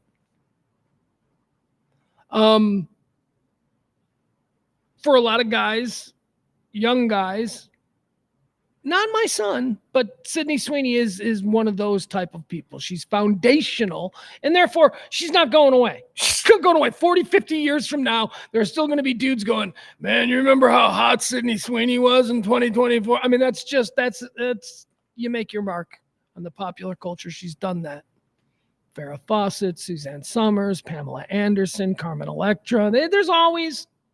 But I think that she is a little bit more than most of those. Or the Farrah was more than most of those too, because Farrah could act as well. I think maybe Sydney Sweeney's more of a legitimate actress. Some of those other people that I mentioned were just like TV hot chicks. Pamela Anderson, that kind of thing. Sydney Sweeney has been criticized for the last couple of years about the way she presents herself. Sydney Sweeney is, oh my God, she's a huge target of the radical feminist left. They don't like her. They don't like her tight shirts. They don't like her showing off her boobs. They don't like her shaking it. They don't like her objectifying herself. People will tell you, Sydney, you're so talented. Why do you need to relay? These have been the criticisms of her recently. She's giving an article talking today to here. Well, let's see what exactly who's she talking to about this stuff. Point is this: Entertainment Weekly. Point is this: Sydney Sweeney's like, yeah, I'm hot, and it drives men nuts, and I love it. Deal with it. That's her attitude. Do you know how awesome that attitude is? I love that attitude. Look, women know that men at a certain level are going to become distracted by our hormones. This isn't breaking news. And then, you'll have people who are opposed to that kind of thing. They'll argue. They'll say, well, that's not how it should be. No, it's probably not how it should be. It's not the most effective way for men and women to coexist in this world, but it's how it is. Men can be bedazzled by a woman, her sexuality, her wiles, the way she seduces him. It's not new. And Sydney Sweeney is a modern, independent, free-thinking woman who's like, fuck yeah, I don't apologize for that shit at all. You should see, you give me in the room with the most powerful man in the universe. I'll make him say and do things you'd never. That is how she understands her feminine power. Feminine power, feminine empowerment doesn't have to come from a bad haircut and a wide leather wristband. Right? It doesn't have to come from a conversation you have with somebody at a Melissa Etheridge concert. Female empowerment comes from the female in question. And I applaud Sydney Sweeney for being like, hey, you like my tits? There you go. Give me some money. It's not that vulgar. But it's that kind of thing. It's that kind of transaction. She knows that she can get a whole lot of what she wants. She's 24. She probably also knows that she won't be able to do that at 44, and that it gets kind of sad. And then it gets even worse when you look at Madonna at 66 going, am I still sexy, Daddy? Am I still? No! Madonna, you are not sexy. Sydney Sweeney calls out fake female empowerment in Hollywood. She says none of it is actually happening. Sydney Sweeney has called out fake female empowerment in the American film industry. The 27-year-old star of Euphoria and Anyone But You has criticized the hypocrisy of people who publicly espousing feminist values while privately trying to bash and discredit younger, more hardworking peers. Basically, what she's saying is that a lot of this seems to be coming, a lot of this bashing of me and other women of my generation who maybe don't carry themselves in Hollywood the way that the older generation did. Maybe it's just that she's saying it's those people. It's the Jen Aniston, era of Hollywood, who is now looking at the new hot young things. And Sydney Sweeney is saying they're being dicks because they were afraid to show it and shake it and use it, and we aren't. And we are getting way further than they ever did. And they're jealous because they can no longer shake it and use it as effectively as my generation can. The de-weaponization of sexualizing hot chicks has begun. Let sexy girls be sexy. Shouldn't be made to feel bad about it. All right. Okay. Well, I'll let you know. What is this? 4 people arrested after. Oh, it's the bear costume. It's the bear costume story. 4 people arrested after using bear costume to damage cars. How did they get video? They got video of the bear costume. All right. By the end of the show today, we're going to find this video. We're going to watch the video of the people in California who was using a bear costume and then calling their insurance company and saying a bear. It looks like a bear. I'm looking at like the Ring doorbell video. It kind of looks like a bear. I can see why it took them like 6 times for the insurance company to go, we need to get a bear expert in here. Anyway, there you go. Sydney Sweeney. She's hot. She's young. She's sexy. She knows. She owns it. She's like, you're going to criticize me for it? Please. I'm going to use it. And you know what? Good for her. Good for her. You know who can go kick rocks? Eva Longoria. I don't like Eva Longoria. I have never liked Eva Longoria. I mean, I take that back. I like her for obvious reasons. She's hot. Oh my God, I would make out with her so hard. Eva Longoria. She's leaving the country. She's out. She's like, I can't be here because of Trump. You're married to a Spanish billionaire, you bitch.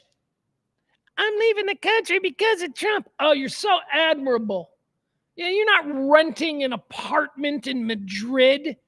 You're moving in with your billionaire husband in Spain, where you spend most of your time anyway, Eva Longoria. She's still hot, though. She's like old, too. She's like old. She's like my age, and she's still hot. But she wants you to know she's leaving because of Trump. No, you're leaving because your husband is a billionaire from Spain, and he lives there. And I don't know, Barcelona, or wherever the hell it is that he lives, is nicer than freaking San Antonio. Is that where Eva Longoria lives? I think that's where she's from. Remember, she used to be with Tony Parker, and then Tony Parker's like, oh, I should not have ever married an actress. They're crazy. And everybody's like, yeah, actresses are fucking crazy, Tony Parker. You got to be, if you want to be married to an actress, you got to be a billionaire. You got to be a billionaire. You didn't give a shit. You just got to be like, you got to be able to like just go off and have your own world. You got to be so totally self-insulated by power and money that being married to an actress wouldn't bother you, because you could always just go out and get another one. Speaking of San Antonio, let's offer some best well wishes to old Pop, Greg Popovich, San Antonio Spurs, longtime head coach, one of the greatest basketball coaches in NBA history. Health scare for old Pop. He had himself a stroke there. Greg Popovich suffers stroke with San Antonio Spurs. Coach ruled out indefinitely. Fans wish NBA icon a full recovery. It says here, Pop, 75. He's going to be taking an indefinite period of absence as he recovers from the health scare. The Spurs added that the team expects the iconic head coach, you're using iconic way too much, to make a full recovery. It happened while he was at the NBA team's Frost Bank Center in San Antonio on November the 2nd. How long ago is this start? What? I don't care. Pop's obviously going to be fine. It was 12 days ago. There's been no news stories. He's fine. There you go, Pop. All right. What else do we have here? Oh, we got a death.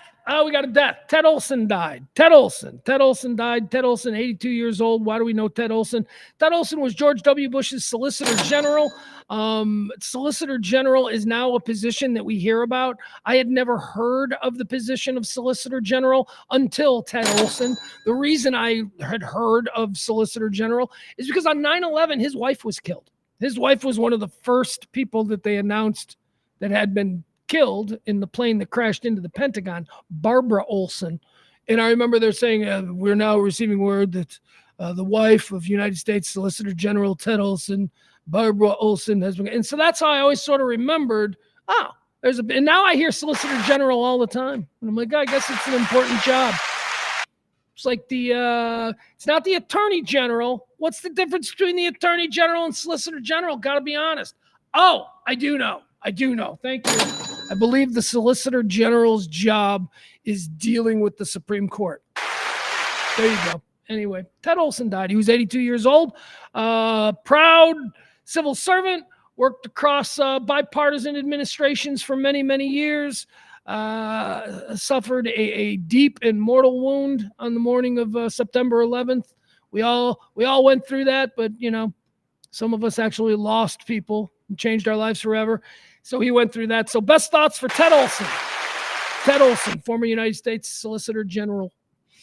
I think that's what the Solicitor General does. Pretty sure that you're the lawyer between the White House or the government. You're the lawyer for the government. You represent the government in cases at the Supreme Court. I don't know. I need to be smarter. I know that. I need to be way smarter. Okay. That's going to do it. We're going to end the show here. We're going to talk about the movie that I saw yesterday. So last night I told you I was looking for, hold on.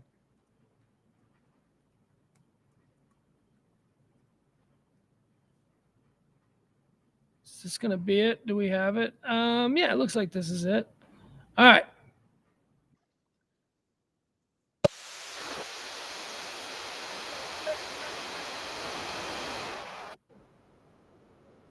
Okay.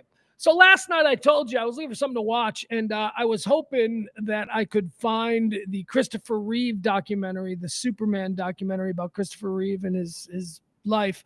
I want to watch that with my kid this weekend. So Ed, get on it if you're listening. See if you can find it anywhere for me. Direct me in the proper direction. So I went to a place where I normally go to watch these kinds of things, and I didn't find Superman, and I was like, oh, I'm upset. I was hoping it would be up here. It wasn't, but what was Jason Reitman's Saturday Night film. Jason Reitman is the son of Ivan Reitman. Jason Reitman is a fairly accomplished director in his own right at this stage. This is interesting subject matter for him to take on, as he was raised around these people. His father was Ivan Reitman. Ivan Reitman, one of Ivan Reitman's closest friends, was Lorne Michaels. And all of these people, they all had cross paths, whether it was Ghostbusters and Saturday Night Live and all that. So it would be interesting that a filmmaker who I already trust and who I already greatly admire, from a legacy that I'm already wildly impressed by, that of Ivan Reitman into Jason Reitman. I was very excited at the idea of this film. What does this film promise to do? Well, it's supposed to be a real-time 90-minute experience of what it's like behind the scenes at Saturday Night Live 90 minutes before showtime. So again, as I said in the beginning of the show, this movie ends with live from New York. It's all about the 90 minutes before, and the movie is 90 minutes long. So it's like everything is done in real time. So that's interesting. And as I said, I consider myself to be a bit of a Saturday Night Live historian. I've seen every episode. I love the fun facts. I love all of that stuff, the trivia. So I was very excited about seeing this film. And again, the pedigree of the creator. And I also really enjoyed the idea that there were absolutely no name stars playing any of the not ready for primetime players. The not ready for primetime players are the original cast of Saturday Night Live. Your Belushis, your Chases, your Radners, your Curtins, your Morris.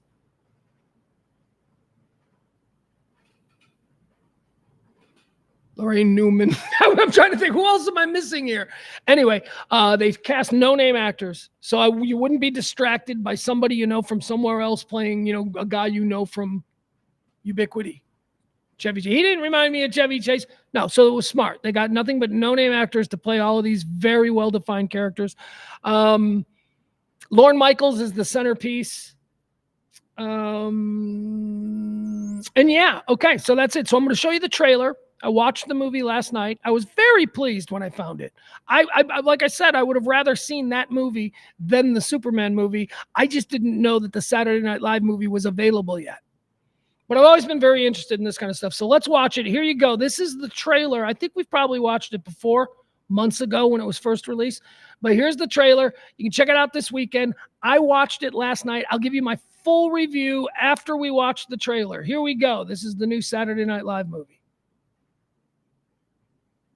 Free comedy show, plenty of seats, plenty of tickets left, guys. Free show. Fuck's sake. So, big night. Look, my name is Lorne Michaels. I'm the producer of Saturday Night. The whole night? Yeah, the whole night. Chevy Chase, Gilda Radner, Dan Iyek, how the fuck do you pronounce this? Ackroyd. I was thinking, why don't we punt? We should run the dress rehearsal and claw back a win next Saturday. We can't, Dick. It's a live show. We're just not ready. Doesn't matter that we're ready. It matters that it's 11:30. That's when we go on.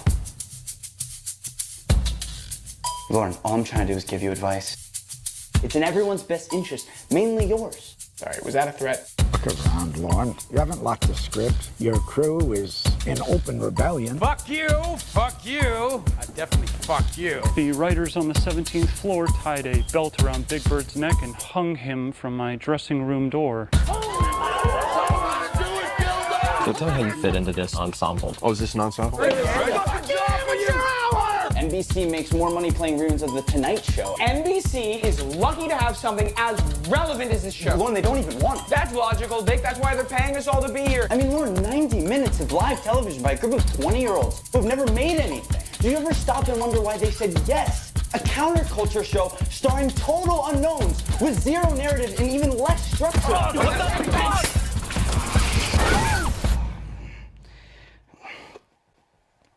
They want you to fail. We just have to make it to air.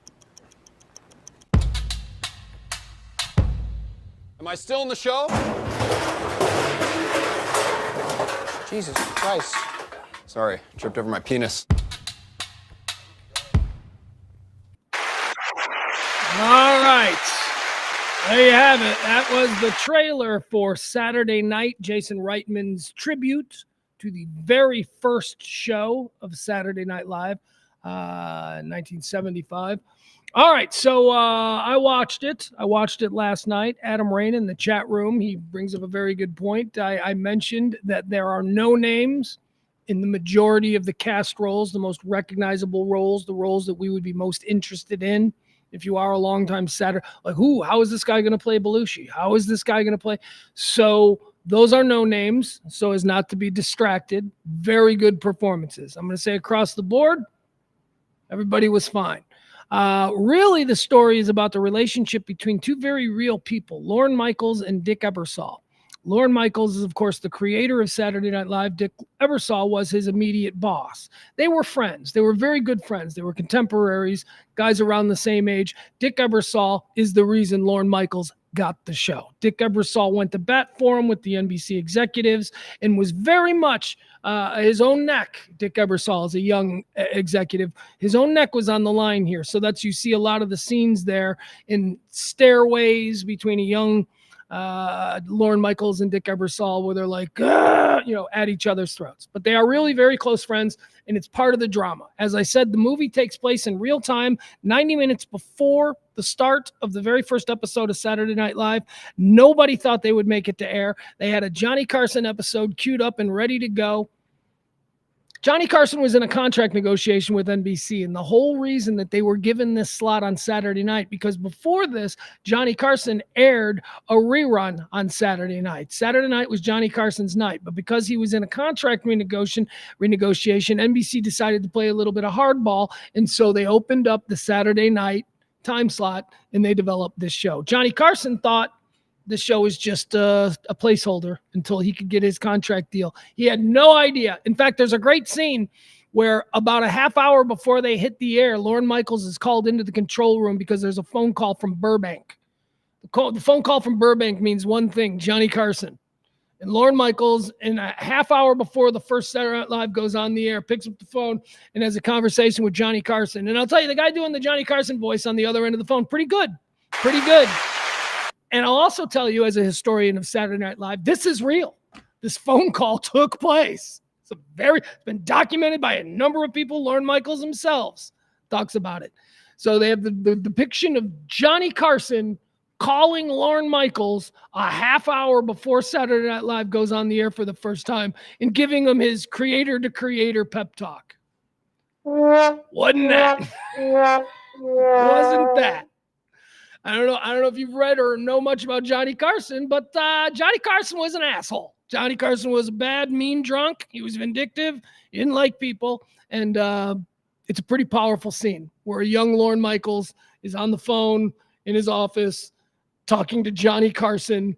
And Johnny Carson is basically telling him, I'm going to destroy you. You're a placeholder. You don't belong here. You're going to fail. Everyone's going to laugh at you. I mean, it was Johnny Carson in a way. Milton Berle, too. Milton Berle was on this. Milton Berle. J.K. Simons plays Milton Berle. And he's all the stories you hear about Milton Berle being an asshole of the highest order certainly played out. Milton Berle walking around backstage at the first Saturday Night Live acting like he's goddamn Elvis Presley, and Chevy Chase being like, you're a lame old man. And it's just turning into a whole.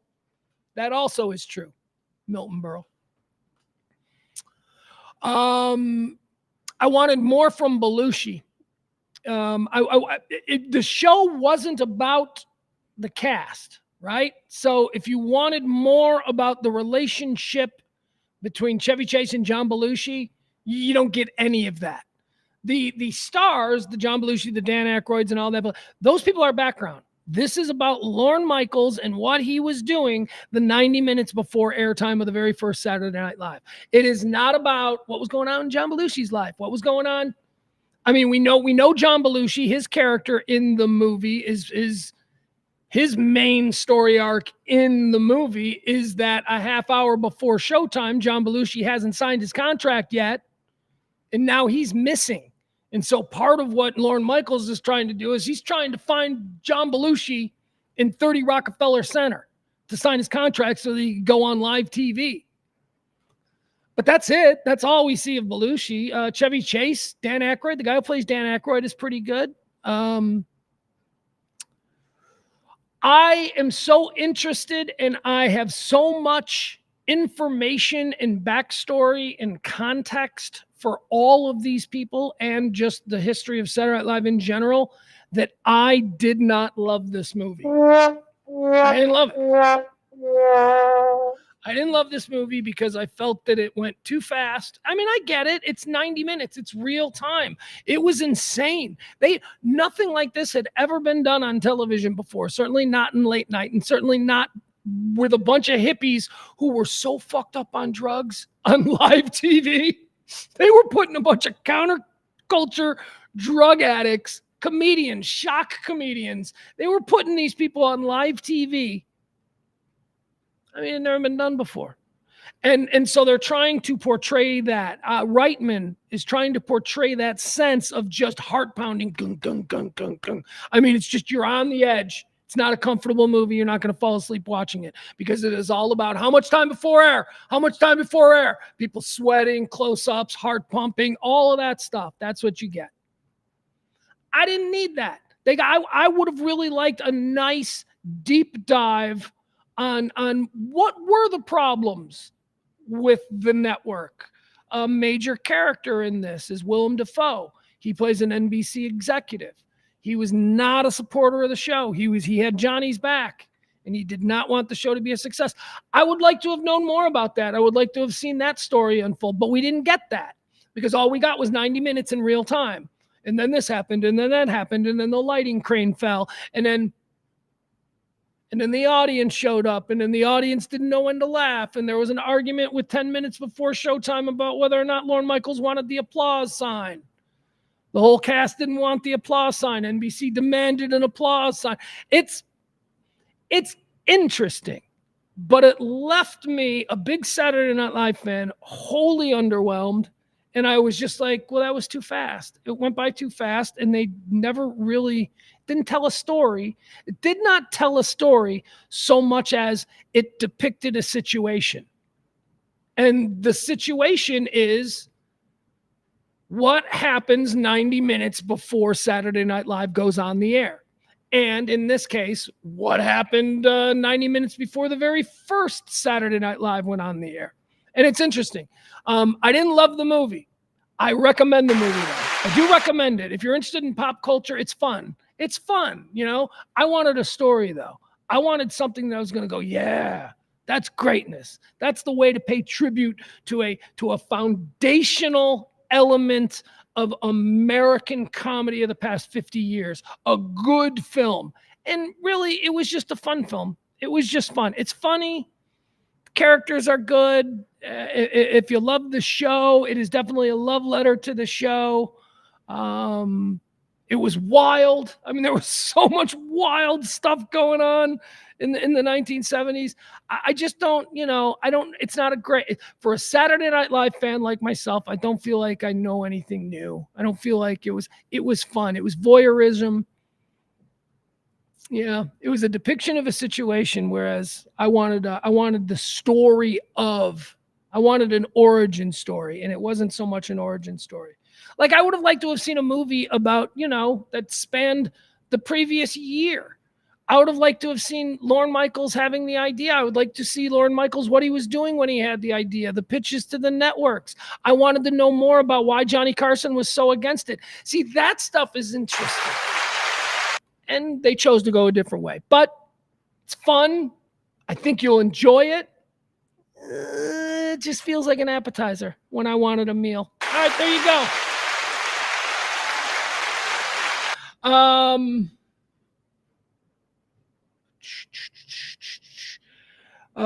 Adam says, did J.K. Simons whip out that huge dong?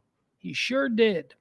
And you don't really get a full-on Dirk Diggler Boogie Nights kind of thing where you can pause it and see it. But there is a scene where Milton Berle whips out his dick.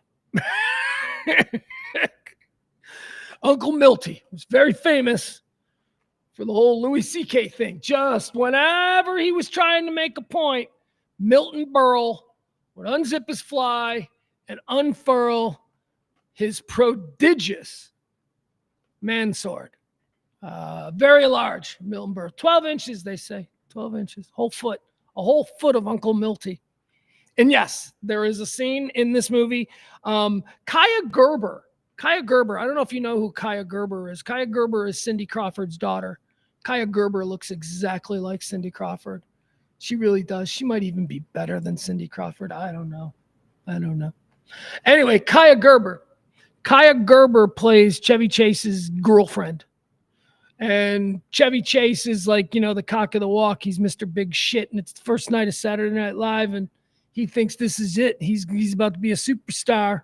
And he's got his hot smoke show girlfriend, played by Kaya Gerber.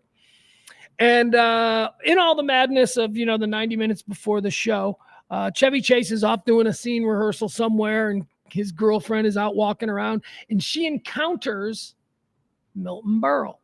And Chevy Chase is now looking for his girlfriend. He's like, where is she? Anybody seen her? Anybody seen my fiance? And then he goes behind some lights, and he sees his fiance sitting there in a corner pressed up against the wall. It's J.K. Simons as Milton Berle. And he's like all over Chevy Chase's girlfriend. This culminates in if you watch the scene, it's Milton Berle's the asshole. Like, Milton Berle is obviously hitting on this guy's girlfriend. Chevy Chase walks up and he goes, hey, she's taken. And then Milton Berle turns to him and goes, by who? By you? You're a nothing. And Milton Berle lays into Chevy Chase in a way that, I don't know why Chevy Chase didn't cry. Milton Berle's like, they goddamn named a night of television after me. This entire network exists because of me. Who are you? Like, he's like just dressing down Chevy Chase. Wow, Milton Berle's got Chevy Chase's girlfriend. And he's like, yeah, baby. He's like, this is, who do you want to be with? And she's like with Milty. She's like totally like super hot. She's like, yeah, Chevy, with all due respect, you might be somebody someday, but this is goddamn Uncle Milty. This is Milton Berle. And then the scene, Milton Berle pushes her away. He turns to Chevy Chase. He opens up his fly and he pulls out his dick. And he just stands there and he goes, and you're not even a big swinging dick.